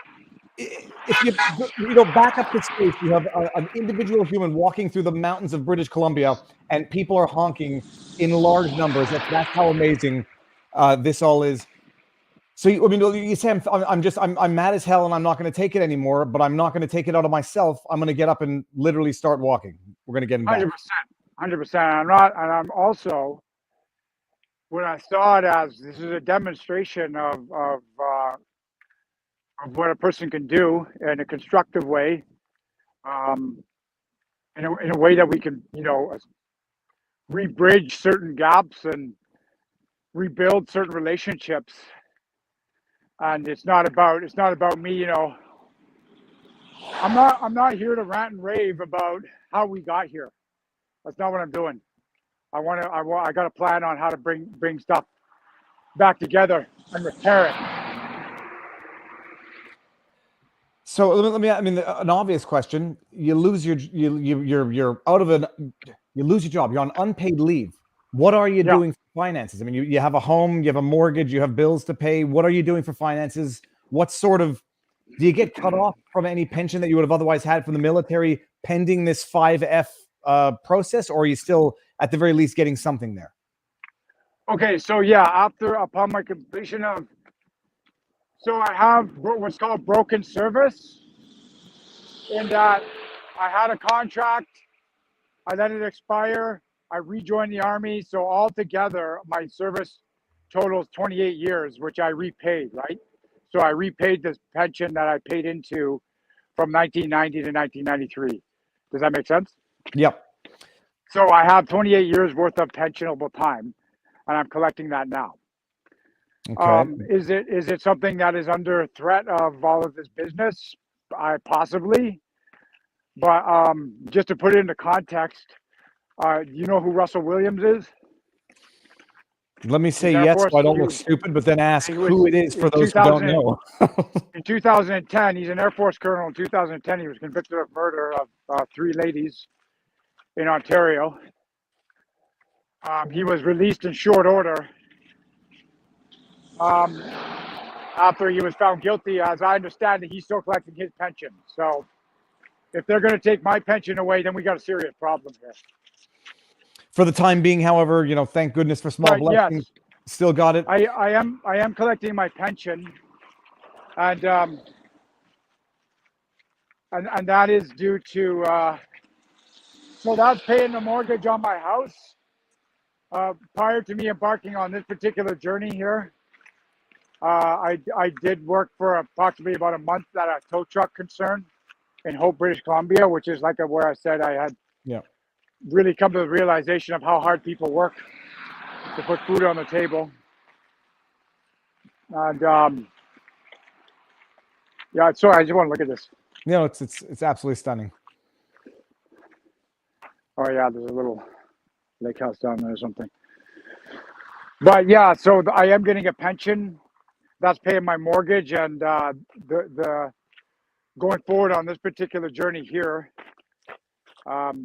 I have absorbed a little bit of debt, and I was okay with that because my my conflict arises in this whole endeavor here that I'm doing, in that I had initially announced I was going to do this on my own dime. But I had originally planned to just it being me and maybe one other person. But now there's more of us involved. Well, And this maybe is so. Here's the question. I mean, like you're if this is anything like the Convoy in a sense, is that the more people know about it, the more people are going to either want to do something similar, or hey, look, they didn't like trucks parked on Wellington, so maybe if you arrive on your 2 feet, the government will have less of a problem with it. If people want to, I mean, I don't want to ask for people, but you're doing this. Do if people say I want to join and it becomes a convoy of humans? I mean, is that something on your own particular mission you'd be interested in, or is this very much an individual thing? Just to clarify, this mission that I'm embarking on had a very clear and beginning and end point. So I started at the Terry Fox Memorial for personal reasons, because it is Terry Fox was alive and doing the business when I was a kid, right? Yep. And it was the furthest. It was kind of easy identifiable feature that I could meet up with folks saying, okay, well, this is where I'm going to start my journey. I'm going to end it at the tomb of the unknown soldier, because that's my heritage. That's that site was kind of desecrated. As far as I'm concerned, back in January, and I want to fix that. But it also has personal meaning to me. So both these sites in the country of ours have personal meaning to me, and they're connected in that way. So I'm going to the Tomb of the Unknown Soldier. I'm going to take my flag that I was given on my retirement from the regular army. I'm going to put it down there, and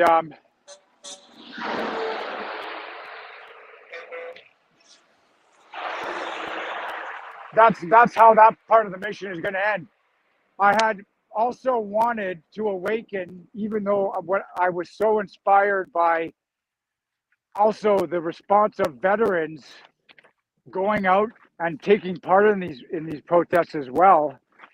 I had and then seeing what happened at the war memorial, under orders from our government, I had wanted to kind of get the veteran community involved in this as well, as much as they are able to, even though I know that I'm in a unique position to do this because, I got that pension, it's paying my mortgage. I don't have any kids or anything. So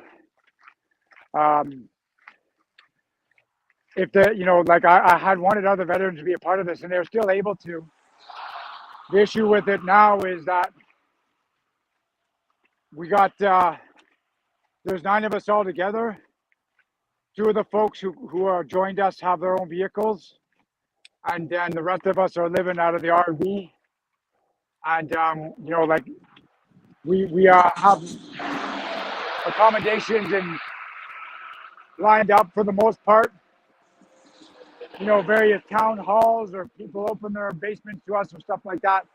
But we're tapped out now of the number of people that we can accept, given the vehicles that we have, right? So logistically speaking, we're tapped out.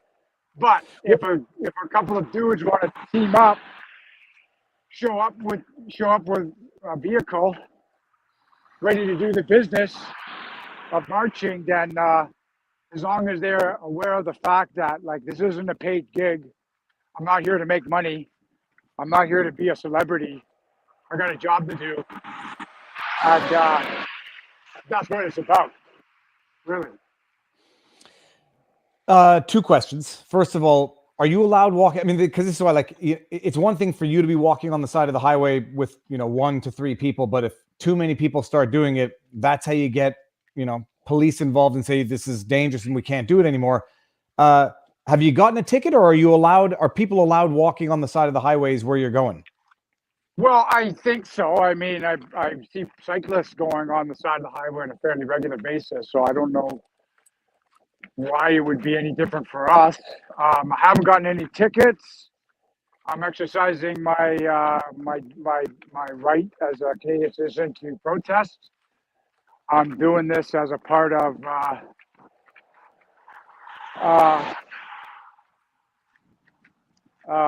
this is I'm exercising my right to protest. So okay, let's just jump over the thing. We got a wide load coming up here.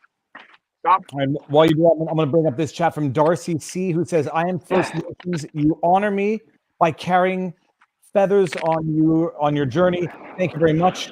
May the Creator guide you, James Topp. I salute you." That was the oversized load. The first truck and the second, the front truck and the last truck, to let everyone know. Yes, thank you for that. So just to go back to Darcy there, tell him I said hi and thank you very much. These are all the stuff that were things that were given to me by people who are really excited about what I'm doing, like the feathers. This year, right here, is given to me by a lady in Hope. She's an Indigenous lady, and this is the Indigenous Canadian veteran community. That was made on behalf of the Legion, right? Honoring the Indigenous veteran community. So these are all things that are important to me as well. But to go back to your... Yeah, go for it. To go back to your question, no, I haven't gotten a ticket. We are a fairly small group right now. If there's more groups and more people want to take part, then we'll manage it accordingly. And what'll probably happen is we'll get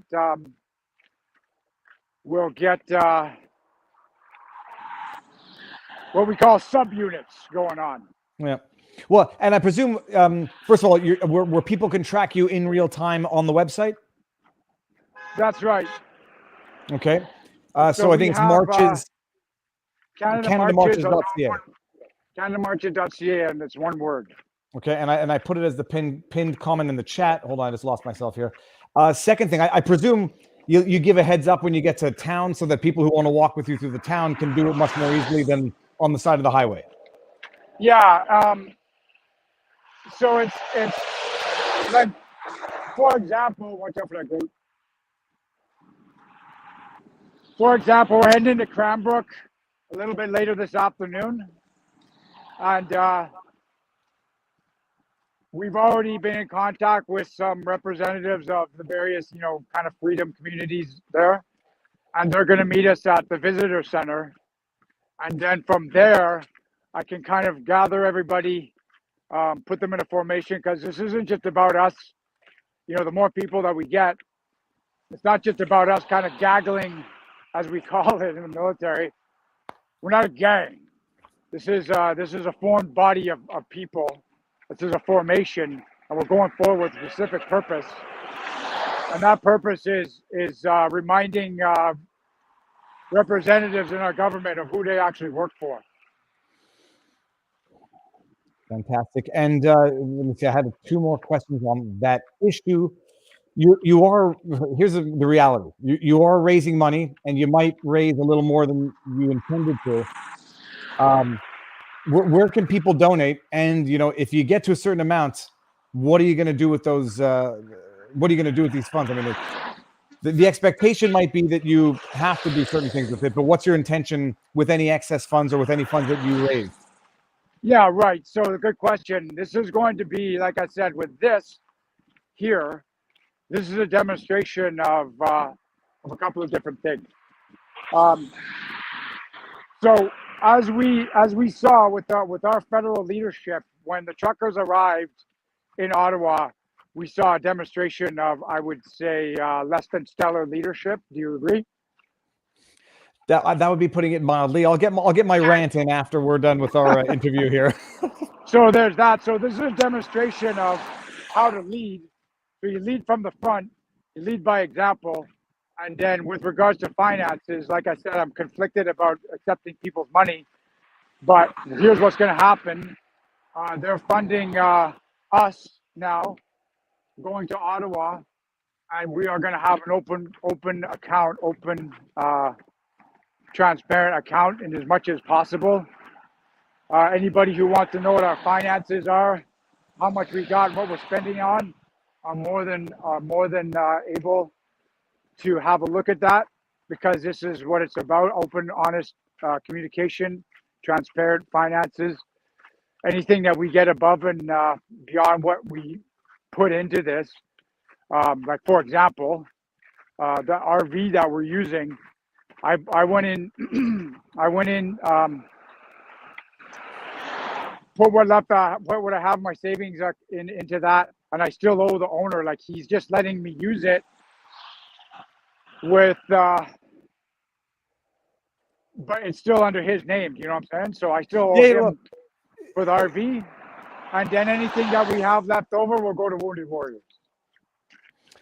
Fantastic. I mean, there's also the reality that James, at the end of this, you may not have, you may be living off the pension, but you may not have a job nonetheless until the federal government rescinds these mandates, if they ever decide to. So look, people are donating to you. If they decide to, that's their decision. And I think, it's nobody's business to fault you if you actually say, look, I may need this for the rest of my life, because it's not clear, you spend 25 years in the military, then you get a good job with the government that employs your military skills.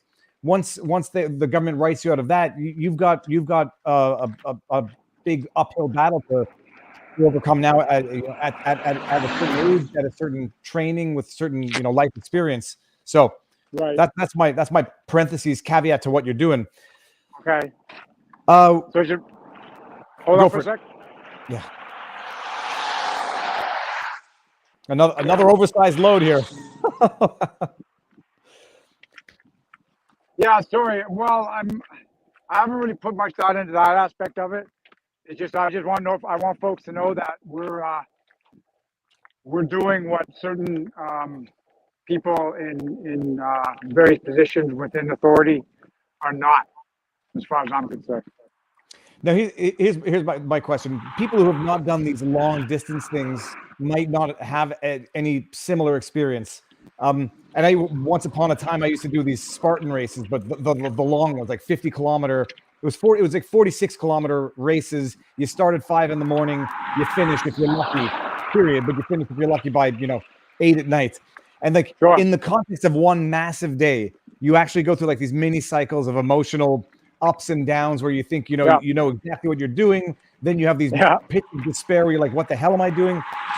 What in the context of the journey thus far, it's been however long, a month now, but also on a daily basis, what are your ups and downs and swings in terms of psychological, emotional thoughts and feelings?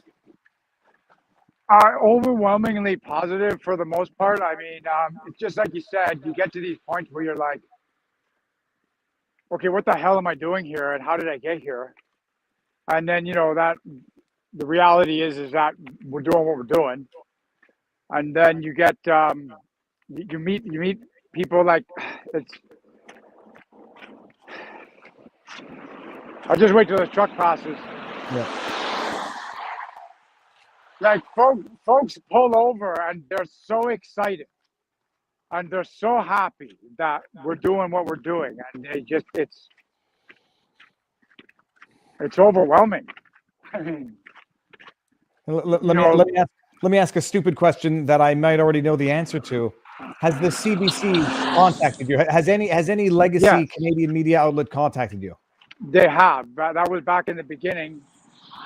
So once I made that TikTok video, watch out, and then they went, and then the video from the rally got released. I got contacted by a reporter from CBC, but at that particular point in time, knowing what I know about the CBC and how they had treated the truckers convoy and the truckers movement and the freedom convoy, I was hesitant to kind of go forward with any type of interview. And since then, I haven't really heard from them. Well, I would say one thing. I would say, in general, I understand everybody's reluctance, everybody's sentiment when dealing with what have historically proven themselves to be utterly dishonest media outlets. The one thing you can do, I mean, I would say everyone should, nonetheless, if the interview opportunity comes up, do it, because a hit piece from the CBC is still a notch in the cap. But I would just do it and ask that you record it live, so that if they do something that you think is unfair, you have your own recording to then retort with. And if they say no, you can't record it, then you're headed down good lane. But okay. I would take up the opportunity. Where they might try to hit you up is ask you, if you supported. Do you support hijacking a city like with Ottawa? Did you support the Ottawa protest? Did you donate to the convoy, James, if I may ask? Did I personally? Yeah. No, because at the time they were seizing all the money from the GoFundMe. No, if CBC is watching, and if anybody's out there, tag the CBC, tag Global News, tag any one of the Canadian media outlets. They should do this, and I think you should do it. Do the interview and see how they possibly try to edit, warp, ask you any sort of loaded question. You know where they're going to go. Some people are going to say, James, just comply with the mandate. And if you shouldn't, why should you not be compelled to comply with something under these circumstances? What would be your retort to that? Just comply. You're in the military. You do what the government says. You're a brave man. You've been to fighting in Yugoslavia. Sorry, peacekeeping in Yugoslavia. Bite the bullet. I mean, how do you respond? Yeah, that's a good question. And the answer is no, I will not just blindly follow orders. I'm allowed to ask questions. I'm allowed to have concerns, despite the fact I'm in the armed forces. I can tell you, I know exactly what the difference is between the current round of medical procedures and the previous rounds of medical procedures that I've had to endure is. And the fact of the matter is that the current one is still experimental, and previous medical interventions I've had to receive prior to deployments have been tried, tested, and true. Did you, as part of the military, you have to get a bunch of vaccines, anthrax, all of that stuff as part of military service? Yeah, there is a requirement depending on your immunization requirements. But like I said, the difference is that this is a product now without the benefit of any long-term studies. Well, and by the way, I'm going to reiterate the no medical advice, but we can just go ahead and refer to the words of the Pfizer CEO, Albert. What's his name? Someone in the chat remind me of what his name is. Where he recently gave a number of interviews that, to quote Adam Sandler, these are things that I would have liked to have known a year ago. Things he could have told me yesterday. Yeah. All right, man. So what now? We'll start winding it up. Well, people should know where to find you. I'm going to post all the links to your social in the pinned comment here. But one thing you should be doing, or at least thinking about doing, is do your own live streams whenever you reach destinations, like an arrival live stream, and then maybe like a morning live stream before you hit the road, because people want to keep track of this.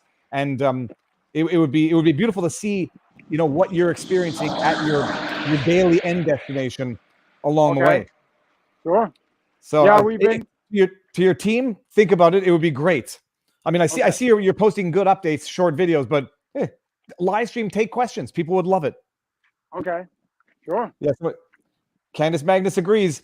And so right now you're going to walk what? You're just going to walk for the rest of the day. Do you walk at night? No. We did that while we were walking through Vancouver for a little bit, just to meet a certain distance gateway. But I'm not going to jeopardize anybody's safety walking at night. Like, you know, I think that's one of the reasons why we're kind of flying under the radar, so to speak. We have so I got safety vehicles, kind of giving warning when we come around corners. I got a fella up front with safety vest on, right? So people don't appreciate it. I'm not gonna overdo it by walking at night on the highway. No, I think it's the smart thing. There's no need to do it anyhow. We need a rest. Yeah. What has been? I mean, how many days have you been walking now for? It's been a month. Yeah, 31 days. 31 days. What have been, if you have more than one, what have been the most memorable experiences, things that you've seen above and beyond the support, above and beyond the people? Have you seen like baby bears walking across the street? Have you seen moose? Have you seen a hawk like attacking another bird out of the sky? Yeah, no, the whole, every day is something different, but I have to say, there was times when I didn't really know how the day was going to end, but just being able to go in slow motion and look at the view. Was that love or hate, James, that you just got? Yeah, I'm pretty sure it was love. Oh, by the way, have you gotten any hate? Has anyone flipped you the bird as they drive by? Yeah. But I mean,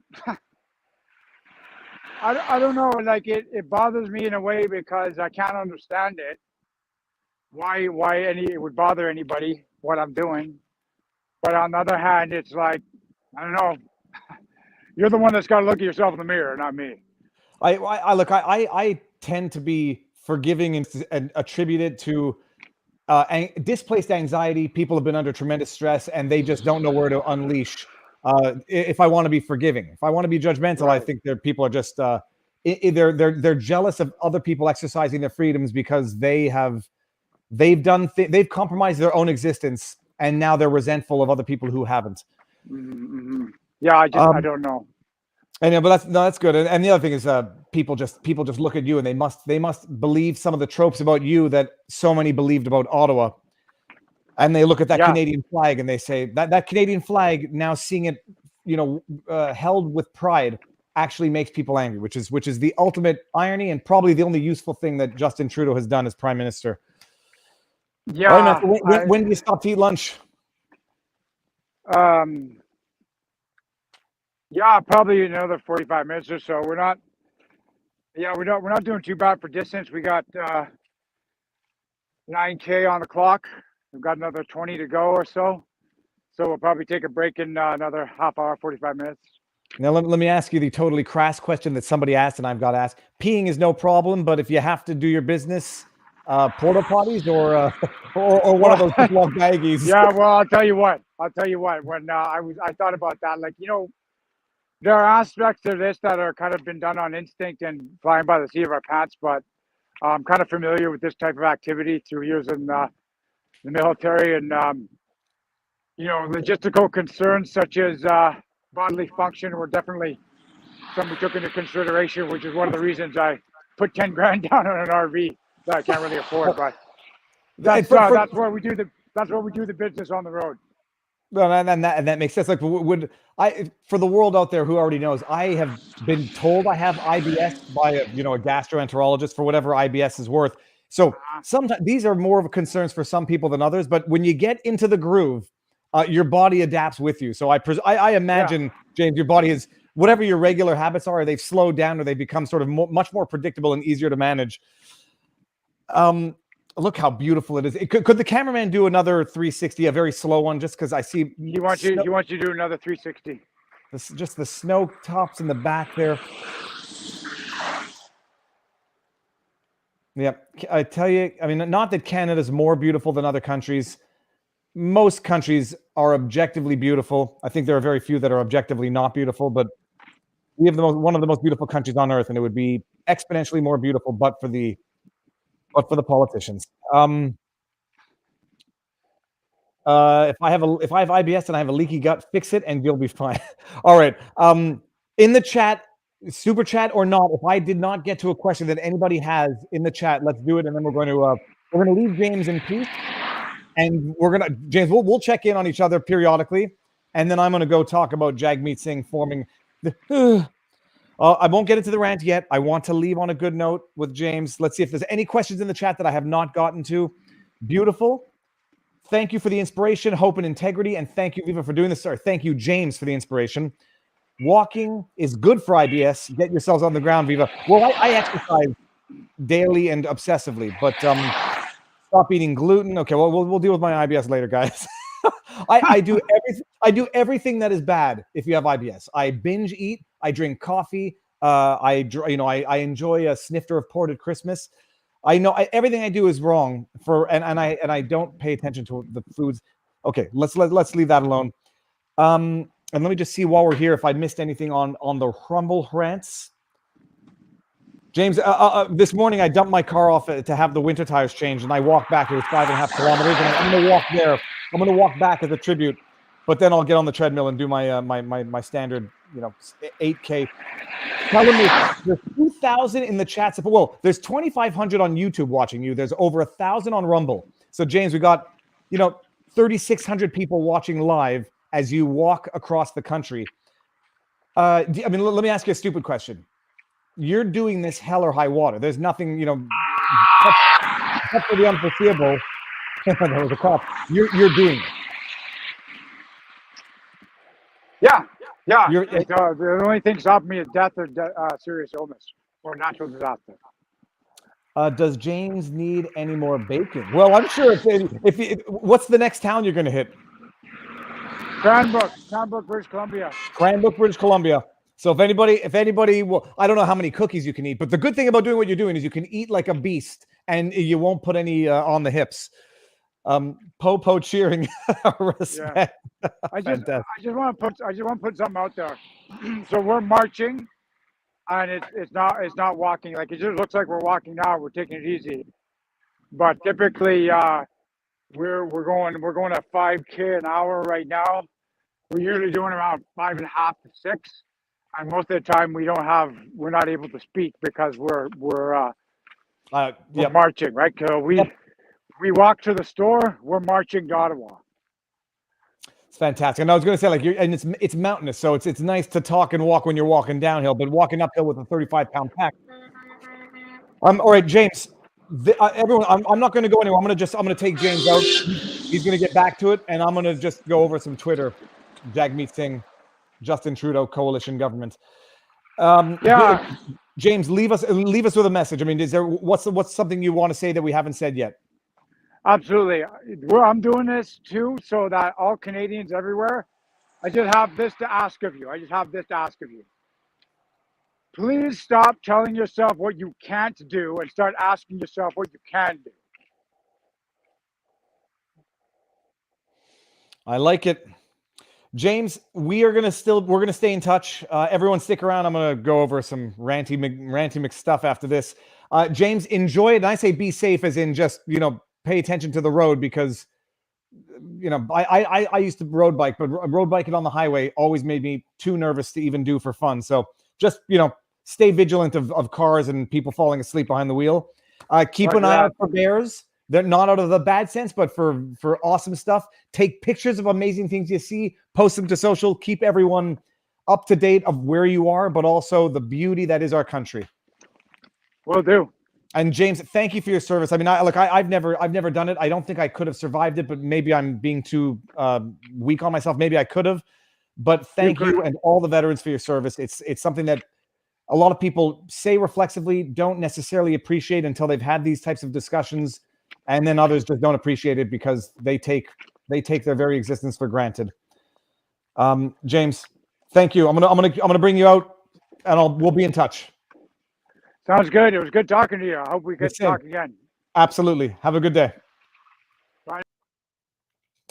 People, that was fantastic. It's like it's 2 hours. People don't.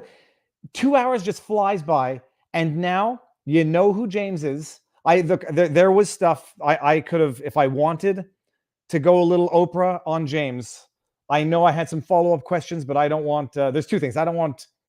I know when there's more to delve into, but I don't want a detour that might be uncomfortable for the individual who has graciously accepted to come on my channel and do it. But there's some backstory there, and it's interesting. But also, it is the backstory. I don't know it. I'm only imagining what it could be, but it's the backstory that sets the backdrop for the current story. And James right now, obviously, motivation, determination, and passion. And it's everyone's life experience that leads them to where they are at any given point in time. And I can still see them in the background, so I'm just gonna. I can still see where they're walking. I'm just gonna keep them connected so I can see. But where I'm gonna share now, people, we're gonna go to Twitter. What do I have up on Twitter? The James March. Okay, I'm gonna post all the links there afterwards. I'm just looking at my notes, which is. Here we go. Let's share this one. People, you all heard the news that Jagmeet Singh and the NDP have announced, I don't know if the technical word is a coalition government, but they are going to work with Justin Trudeau from here until 2025. Wait until we get into this, the absolute shameless, bold-faced hypocrisy of an individual now saying, I am literally going to work with the individual who I literally publicly accused of rigging the system, divisive, un-Canadian discourse, and a slew of other insults that preclude anyone from actually later saying, maybe they're not so bad. The only reason Jagmeet Singh is now saying maybe Justin Trudeau's not so bad is because he sees that proverbial ring. He's like, why shouldn't I have this ring? Why shouldn't I keep it? When I ran for office, this is a true story. For anyone who's been around the channel for long enough, you know this. I ran for federal office for the People's Party of Canada in Westmount, NDG. I said I would run for the country before I ran from the country because I was going to put my voice out there once and for all and try to cure the problem before, making my life decisions as a result, consequently. But when I ran for office, this is a true story. I ran in Westmount NDG, but Westmount, notoriously liberal. The riding itself, notoriously liberal. 53% voted for Mark Garneau of the Liberal Party. That's 53% of Westmount NDG, and it's worth noting Westmount has, I think, the highest GDP of any municipality in Canada. If that might explain a few things. 53% voted Liberal. When I was running and I was going door to door to try to get signatures, it was a tedious thing to try to get signatures because people would say, I don't like the PPC. I was told they're racists, misogynists, xenophobe, and whatever. They said, I'm voting for the NDP out of protest. And I said to them in real time, if you are voting for the NDP out of protest, you're not protest voting the way you think you're protest voting. You are voting for an entity which is by and large a variation of what you're protesting against, except maybe less corrupt, only because they haven't actually had the position to be in power to be corrupt. When I ran for office last federal election, many people in my riding told me they were voting NDP out of protest because they hated Justin Trudeau and Liberal Party. I told them they were just voting for an equally awful Trudeau variant, which I kind of like that Trudeau variant. Might even be trendable. Today, I can formally say, I told you so. Because today, or yesterday, I think it was this morning, they had a press conference. But bottom line, Jagmeet Singh has decided that the Liberal government and Justin Trudeau are people trustworthy enough that they can work with. They're people who they share sufficiently similar values that they can work together now until 2025. Jagmeet Singh says Justin Trudeau is someone who he can work with, that they can work together and they can be effectively a single entity. That's Jagmeet Singh, who had some interesting things to say about Justin Trudeau, one of which was, I've just been like, let me, how do I get back to my feed here? Let me go back to my feed. Not Jagmeet Singh's feed. Let's just go the Viva Frei. Is that going to bring me to my feed? Yeah, there we go. I said that it might be time for people to go screen grab things that Jagmeet Singh. It's about time for everyone to go and screen grab all the tweets in which Jagmeet Singh accuses Justin Trudeau of corruption, incompetence, lack of ethics, divisiveness, etc. You are who you support, and it seems Jagmeet Singh has become the corruption of which he complained. And I mean, let's just give a few examples, because I Googled and then stopped. Parliament, this is from, when is this from? June 7. So that's going to be, I don't know, 8 months ago. Parliament has passed by motion calling on Justin Trudeau to stop taking Indigenous kids and residential school survivors to court. The vote was 267-0. Liberal cabinet refused to vote yes. Let's appreciate what Jagmeet Singh is saying right here. The Liberal government do not care about Indigenous people, so much so that they would fight their right to sue. I don't care that since this tweet occurred, the Liberal hypocrite government announced the largest settlement with the Indigenous community in the history of Canada, $40 billion, I think, to compensate for the historical wrongs that the government has committed against Indigenous people. Forget that part. Just appreciate what Jagmeet Singh is saying of Justin Trudeau.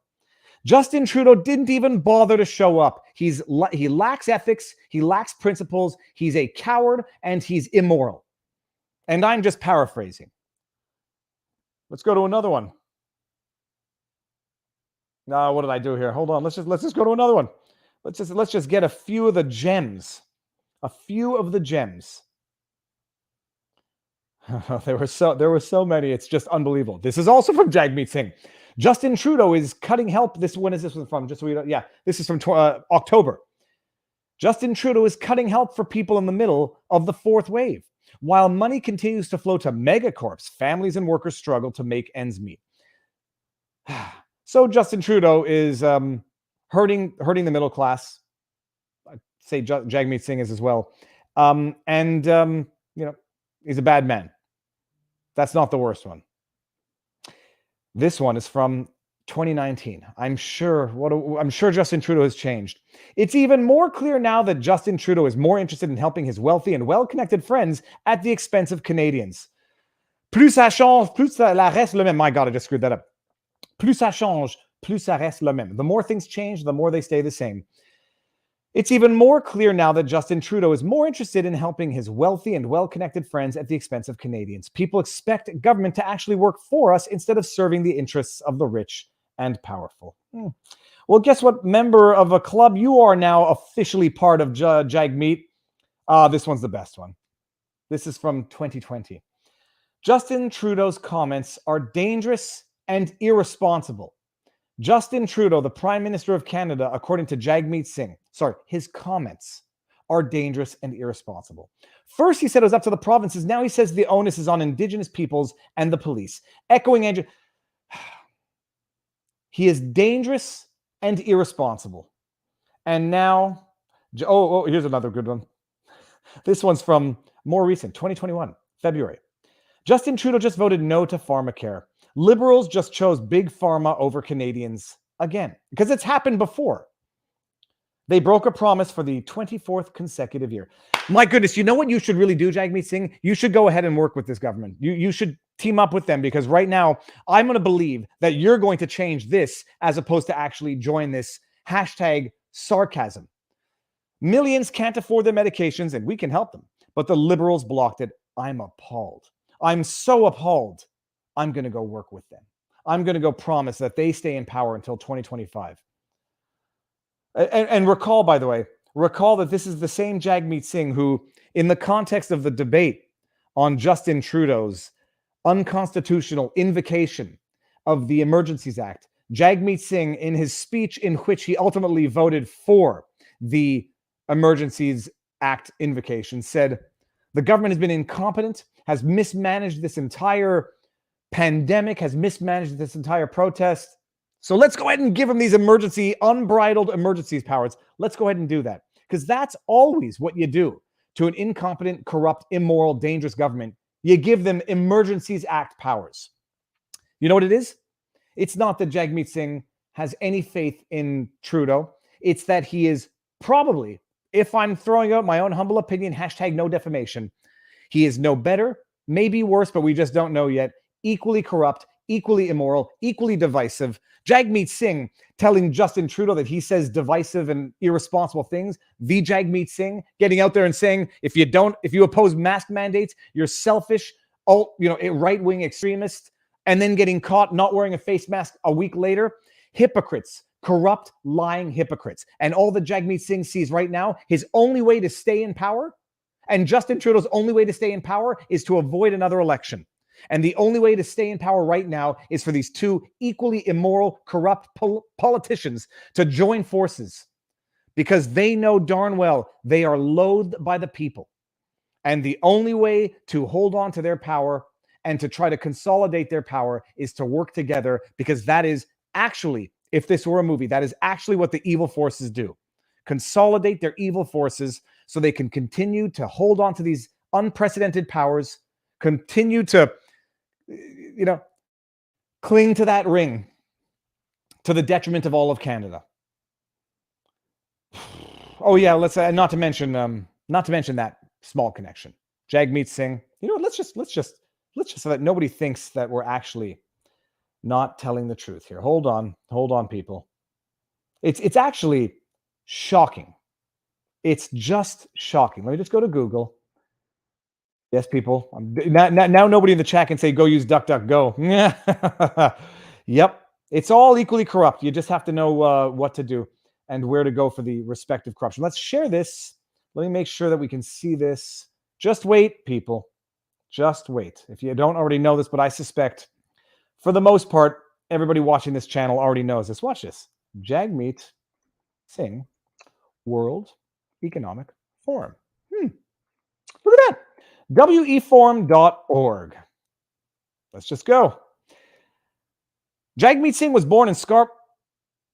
I will reject your cookies, good WEF. Jagmeet Singh was born in Scarborough, Ontario, and spent time growing up on Canada's East Coast before moving back to Southern Ontario. As a kid, he often felt on the margins and left out.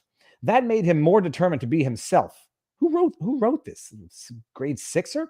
That's why he grew up to defend the rights of others, to be seen and heard for themselves. Yeah, he defended the rights of others to be seen and heard for themselves, except not seen, and cover their faces and cover their mouths. And if they say that I don't necessarily want to do this to my body, to brand them as right-wing, selfish extremists who don't care about community and yada, yada, yada. And then he did it himself, by the way. Hashtag confession to projection. Jagmeet went to law school to stack his toolbox to fight the powerful forces of poverty and racism. As a lawyer, he knew he could help those with little power and money to assert their own rights. He campaigned with anti-poverty groups and immigration and refugee organizations and it goes on. That's just one of the reasons why he wants to help others. Okay. As a leader of the Canada's NDP, Jagmeet believes that how we pay for and deliver services to Canadians must work for everyone, but especially for the government. But that's not where it ends, people. That's not where it ends. Justin Trudeau. Justin Trudeau is on the World Economic Forum. Justin Trudeau, born December 25, 1971, is Canada's 23rd Prime Minister. Justin's vision. What are these? What are they on the website for? Why is the World Economic Forum featuring them? I'm going to figure this out in a second. The oldest of three boys, Justin grew up with the profound influence of his father, Pierre Elliott, and his mother, Margaret Trudeau. He was raised speaking both French and English and has family roots in both Eastern and Western Canada. The background helped spark his passion for public service and shaped his conviction that diversity is Canada's strength. Anybody who says diversity is our strength, I'm going to go ahead and say is weaponizing it, and either they do believe it or they believe in weaponizing it, because you don't need to say these things. Like certain things, when you have to say like diversity is good, it means that there's a part of your brain that thinks that you have to say that so that people know that you believe that diversity is good. And when you have to say these things, it usually is a methinks he doth protesteth too much type affirmation. In my humble lived experience, he studied literature at McGill University, graduating with a BA in 1994. He went on to complete the University of British Columbia's education program and spent several years teaching French, math, and other subjects in Vancouver. Teaching allowed him to make a positive impact on the lives. All right. That's by the way, that's his experience. I mean, I don't judge it because teaching is a worthwhile venture. I do think no one should be allowed to serve in politics without a certain either training or knowledge of economics and small business, because having run my own small boutique litigation law firm for a little while, I can tell you that unless you have had experience with the paperwork, as we say, paperasse, that the government imposes on small businesses, you might not be able to govern in a way that would actually factor in the burdensome, back-breaking paper, what's the word, bureaucracies that government regulation creates. Oh, you don't smell good anymore. He's not bad. He just smells like a wet carpet. But it doesn't stop there. It doesn't stop there. It doesn't stop there, people. Chrystia Freeland, World Economic Forum, WEF. The Honorable Freeland is the Deputy Minister of Finance. Ms. Freeland was first elected as a member of the Parliament of Toronto. I mean, and here we go. She was awarded Freedom House's Mark Palmer Prize in recognition of her years of work in championing democracy and human rights. She is a member of the Forum's Board of Trustees. That's odd. How curious. Who other? Let's see. Members of Canadian, Parliament. Yeah, I know how to spell, people. I know how to spell. My fingers are not working. Rona Ambrose. Who's Rona Ambrose? Leader of the official opposition, Parliament of Canada. Rona Ambrose, PCMPMA. But why do we have so many politicians on the World Economic Forum website? What's her? Okay, so yeah. But by the way, fair game, conservative, official opposition. Excuse me while I throw up in my mouth a bit. Who else? Who else, people? Government, Canada government, World Economic Forum. What? I mean, this is new for me, by the way. This is new for me. Young global leaders.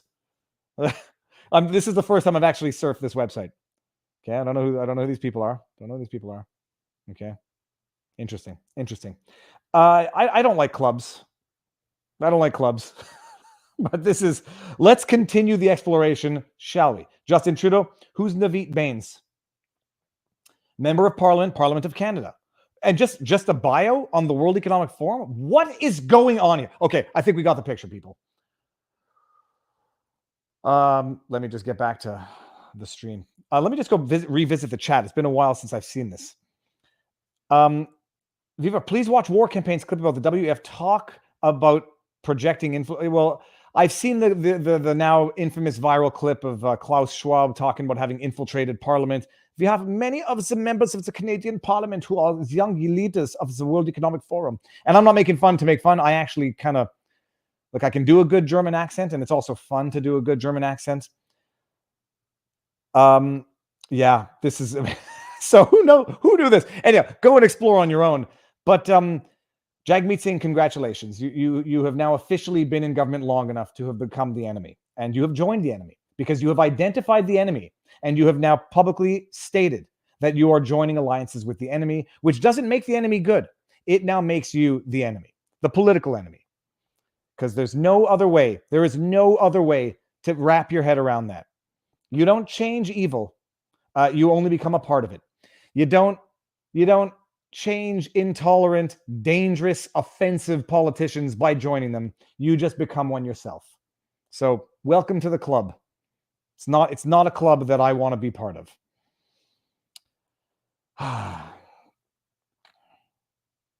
Well, I'm not going to say her last name. Chris, I once upon a time, I understand the argument for dual citizenship could cause for concern in government, because when you're in government, your loyalties have to lie with the people you serve, of the government you serve in, and dual citizenship can cause concerns as to what interests you're actually representing, I don't think anyone in Canadian politics should have any affiliations while in office to international organizations who might not have Canadian national interests at heart, which might explain why we're paying however much for gas right now, because after shutting down pipelines and killing oil exploration and making things more difficult, generally speaking, in Canada, it might not have been in Canadians' best interest to do that. I appreciate the environmental argument.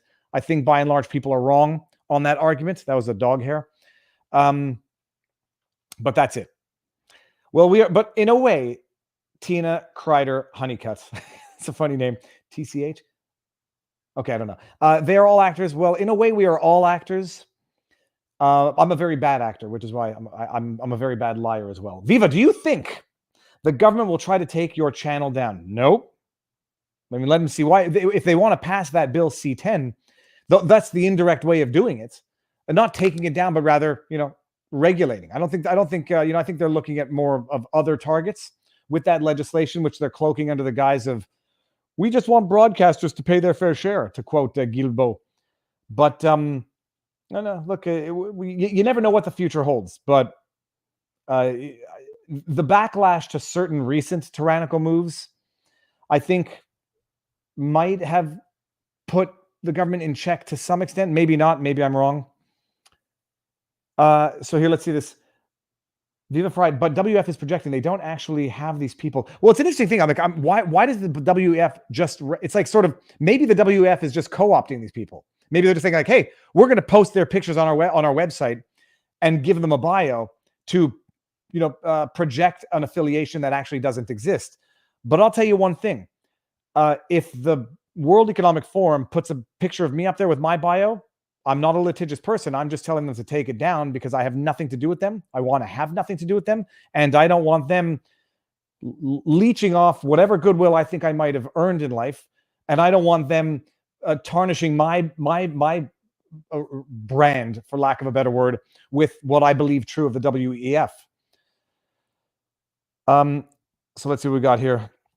Yeah. So that's it. But anyways, that's the latest on Jagmeet Singh. Just awful, immoral, and I said it after Jagmeet voted for Justin Trudeau's Emergencies Act invocation, and then Justin Trudeau revoked it before it could be ratified or rejected by Senate. I said he made fools out of everyone in the NDP who voted for him, who voted for that. Congratulations, Jagmeet.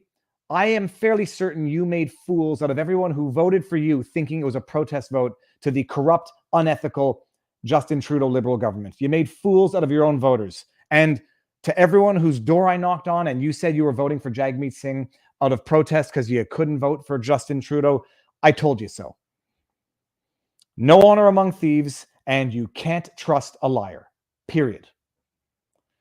All right. Now, what else? Let's just get back to the... Oh, so there's a big news breaking on Project Veritas. I don't know if I want to do it in this stream because I want to read the documents a little more thoroughly and then likely have a dedicated stream to that tomorrow. But if I'm checking my messages here, hold on. So let me just I'm going to post the link actually right now. Bottom line, the government is up to no good, and who would have thunk? Project, give me a second, people. I'm just going to post it in here. This dog might need another bath all of a sudden. 2 hours ago, is this the one? Yep, this is it. Dog smells like what you would think a wet carpet smells like. And it's boom shakalaka. Here we go. Do it now. But the thing is, I haven't read the documents enough, and also I need to make sure. I told you so first. I don't know, Cameron. I don't know. Well, yeah, you might have. I think a lot of people told me so first because I was very slow. I was late to arrive to this party, but I'm here now. So, Viva, does it make sense for conservatives to pair with PPC the same way NDP pairs with liberals for good of Canada? They can keep control. Well, so this is an interesting thing, by the way. It would make sense, but what you're going to see is people asking PPC to vote conservative now that they're going to have potentially better candidates for leadership of the party. And I'll say publicly what I've said, privately. I don't consider myself conservative. I don't consider myself liberal. I am loyal, and I can be convinced, but it takes actual action and not just promises. And so the idea of trying to, I'm not voting conservative next election, hell or high water. They're going to have to prove that they've actually learned their lessons and actually change things in order to get that vote. If they have good candidates run, I've spoken highly of Pierre Poilievre back in the day. I have unfortunately noticed that as of the moment he started running for the leadership of the party, his Twitter feed looks a lot like every other generic politician running for leadership, running for office looks. I spoke highly of Roman Baber, who is now, he's running for the leadership of the Conservative Party as well. He was good. He was the Ontario MPP who put forward the bill to cut MPP salaries until, I forget if it was to cut them to zero or if it was to take a certain percentage cut until the pandemic response from the government was over, as if to teach them, like, you want to shut people out of businesses, you got to take a pay cut yourselves. And the Ontario Parliament spun it around and said, okay, well, good, Baber, we're going to cut your salary. We're going to reverse your vote. And we all vote to cut your salary. It didn't actually pass. But Baber has been principled on the COVID response and his objections to it and the government overreach. But even if Baber wins the leadership and becomes the leader of the Conservative Party, I'm not telling anyone who voted PPC to vote Conservative. That would make me, on the one hand, an outright hypocrite. It would make me an absolute principleless individual. And they've got to prove it.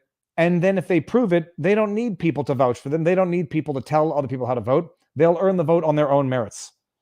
Am I going to run for the PPC again? Well, let's see. We'll see when the next election is. I said I was not going to run for government again. I think I'm more useful outside of government than on that inside of that machine. And politics ruins everything. And, I'm noticing a substantive change in the quality of Pierre Poilievre's posts on Twitter and messaging and positioning in government. Seconding, what was her name? Melissa Lantsman, who said, why is the Russian ambassador still in Canada? And then Pierre Poilievre says, I agree, kick them out. And I don't know if they were being sarcastic, because it's such bad policy in my mind that it could read as though they were being sarcastic. In the context of an international conflict that could possibly start a massive conflict, an international conflict, how do you resolve it? By kicking out the ambassadors to those nations from your nation? You have to be an idiot to think that that's going to solve the problem as opposed to exacerbate the problem. You don't resolve conflict by the cessation of dialogue. Someone just said in the chat, Pierre Poilievre is also WEF. Let me see. Not trust but verify, people. Well, as far as it goes, let me share the screen so that no one accuses me of protecting Pierre Poilievre, as if I would. I'm not as hard as him as I am on everybody else. Pierre Poilievre, World Economic Forum. This is my search result, people. Just to show you here, strike that button. I don't see any page dedicated to him on the WEF, and if I'm going to go to a tweet from him, it says, the globalist World Economic Forum, which Trudeau, Freeland, and Carney so adore, says you'll own nothing and you'll be happy. Maybe that's why government is inflating home prices. This is July 17, 2021. So whoever said that, it's very, very summary research. It does not look like Pierre Poilievre is at the very least, the type of member or the type of affiliated individual with the WEF that the others are. So, yeah. Okay, good. So I'm glad we cleared that up. Pierre Poilievre, fully pensioner at age 31, not jealous and believe in his goodness, useless. Okay, not jealous and believe in his goodness, useless eater. I don't know what that means. Publicly denied any involvement with. Look, I think we just clarified that he's definitely not on their website, and he's definitely taken public positions against them. So that makes sense. Dream scenario for Viva's political career: Max wins prime minister and appoints Viva for senator. I think I can be more impactful from the outside. I think politics does ruin everything. And I think at the end of the day, this is not I'm not saying this out of arrogance, full stop. I actually think it's something of a flaw. I think I'm not cutthroat enough, and I'm incapable of dishonesty. And so I can't use people. I cannot use people for my own ends. So therefore, I think I would be absolutely terrible as a politician, but I'm honest. So there's that. Valérie Plante, mayor, is also mentioned on WEF. Do we go see this? Hold on. Add to stream. Let's go see this. It would make total sense if the mayor of Montreal, although she's the minister of foreign affairs now, Valérie Plante, and looky what we have here. What do they do? Just like pick people and put them on their website, and unless they object and say, take me down, you're one of us now? That is bizarre. It's very bizarre. Okay. Well, that's it. No, so look, I'm going to do, if I set up a second stream today, maybe, but definitely tomorrow. We have a sidebar tomorrow night, and the Project Veritas. Did I put that in the chat? I did, right? Okay. Close this. I like Max. He is a good person in as much as I know him. He's honest also to a flaw, proposing policy that he knows is not going to be popular in the riding in which he was running, which was Beauce in Quebec, talking about, what do they call them when you divert the payments? The redistribution of federal funds, people. Someone in the chat, I keep forgetting the word for this. When he says, I believe in reviewing, updating the... Oh, someone in the chat, help me with the word. You know what I'm talking about. It's what I'm talking about. It's the federal, not repatriation. Come on, someone, equalization. Thank you. It's the federal equalization program where the tax dollars, provincial tax dollars that are generated get put up to the federal and then spread out based on the respective needs of the provinces.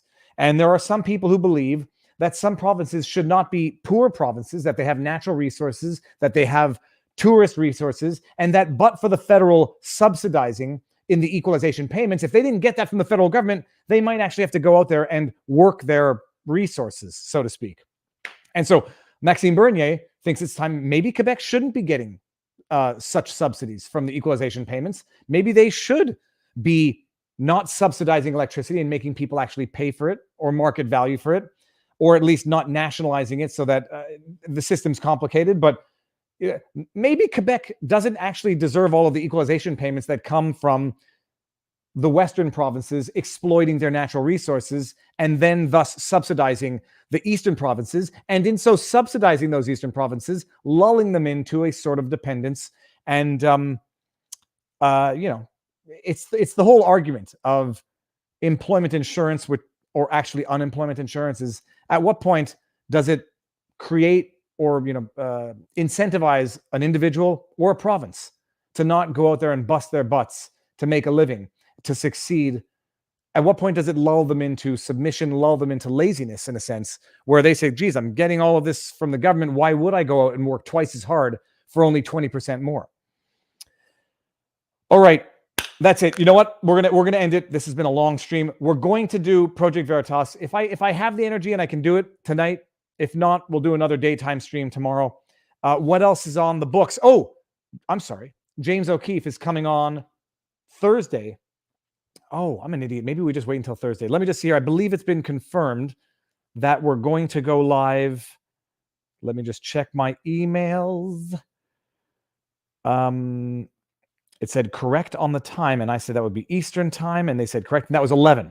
So Thursday, 11 a.m., obviously I'm going to send out the links, live with James O'Keefe to talk about the latest bombshell, which is what you're going to watch in that video. And I've got some questions. I mean, I think I know what questions to ask because I've been following that story for long enough.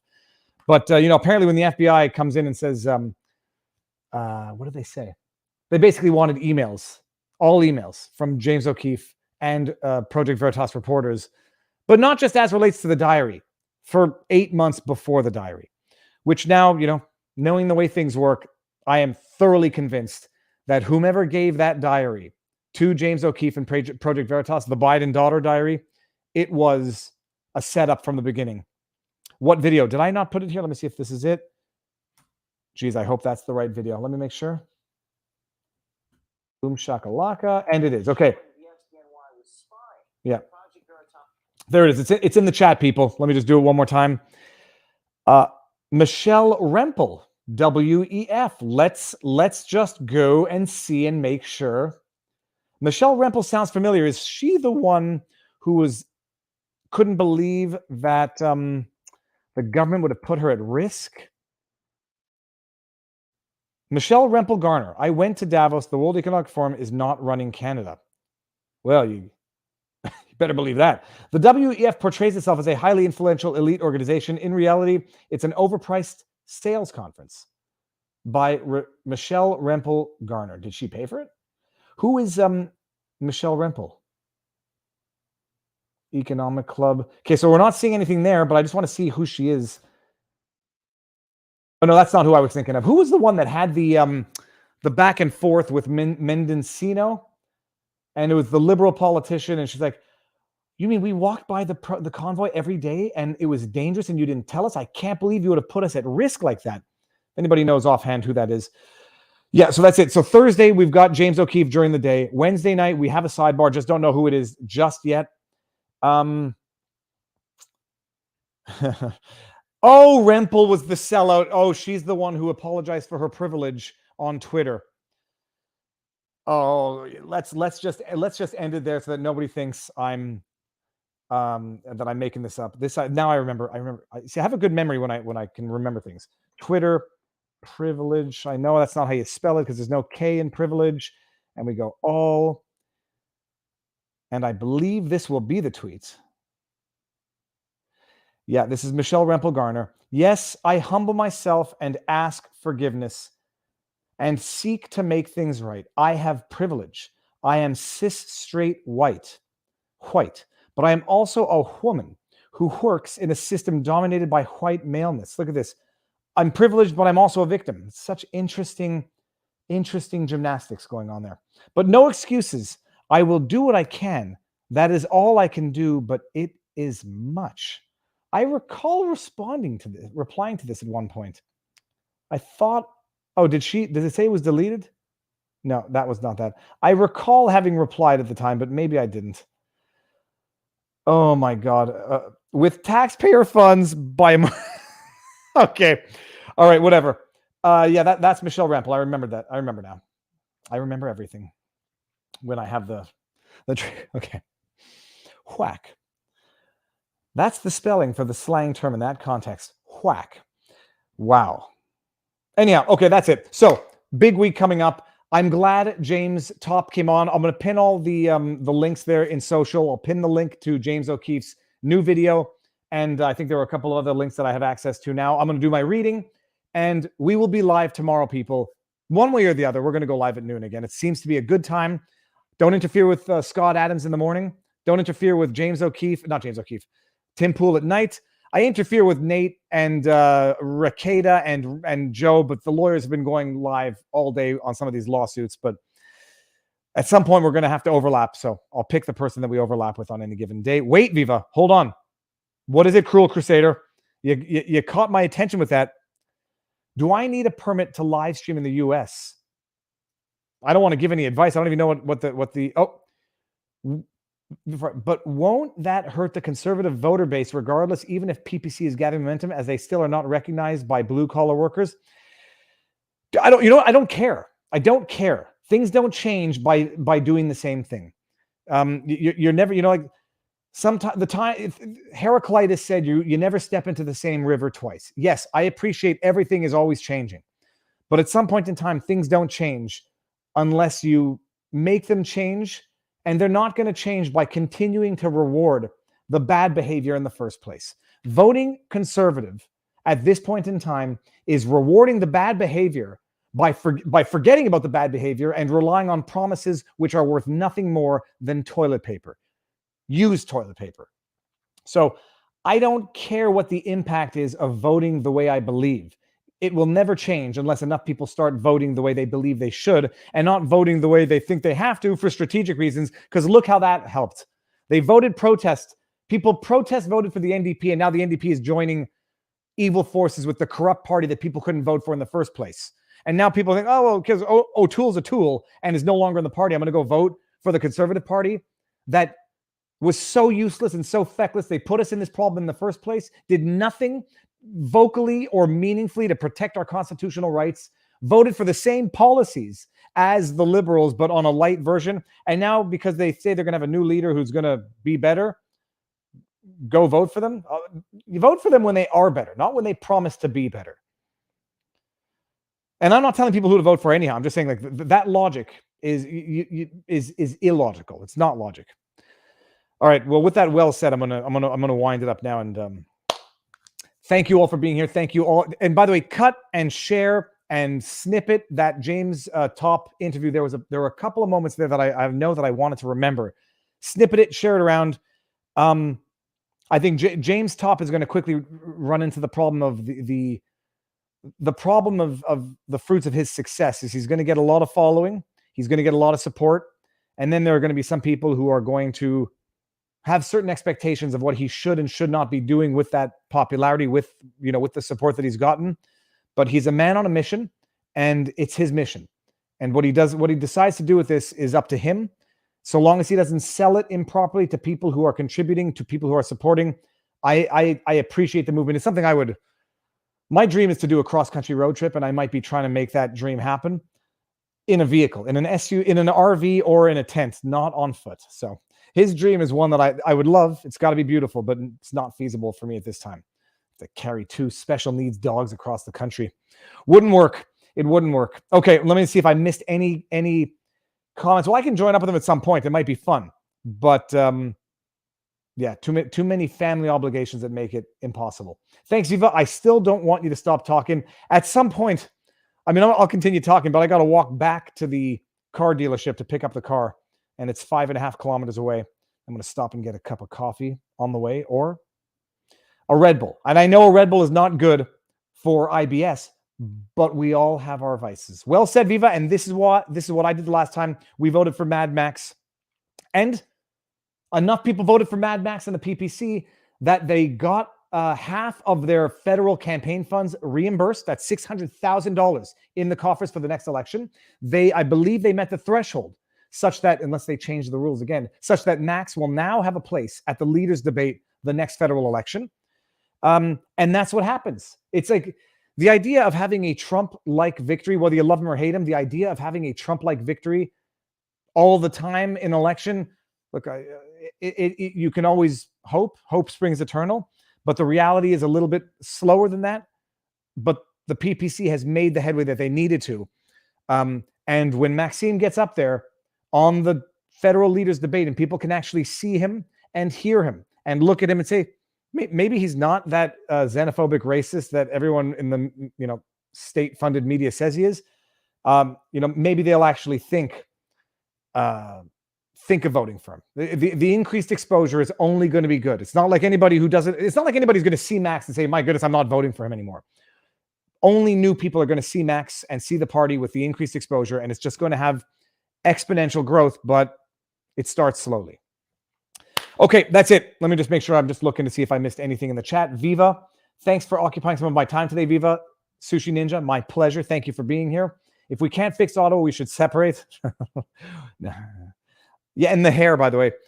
I've noticed the problem. My white hair is purely straight, and my darker hair is curly. And quite clearly on this side where it's sticking straight out, there is clearly more gray hair there than on the other side where it's a little more curly.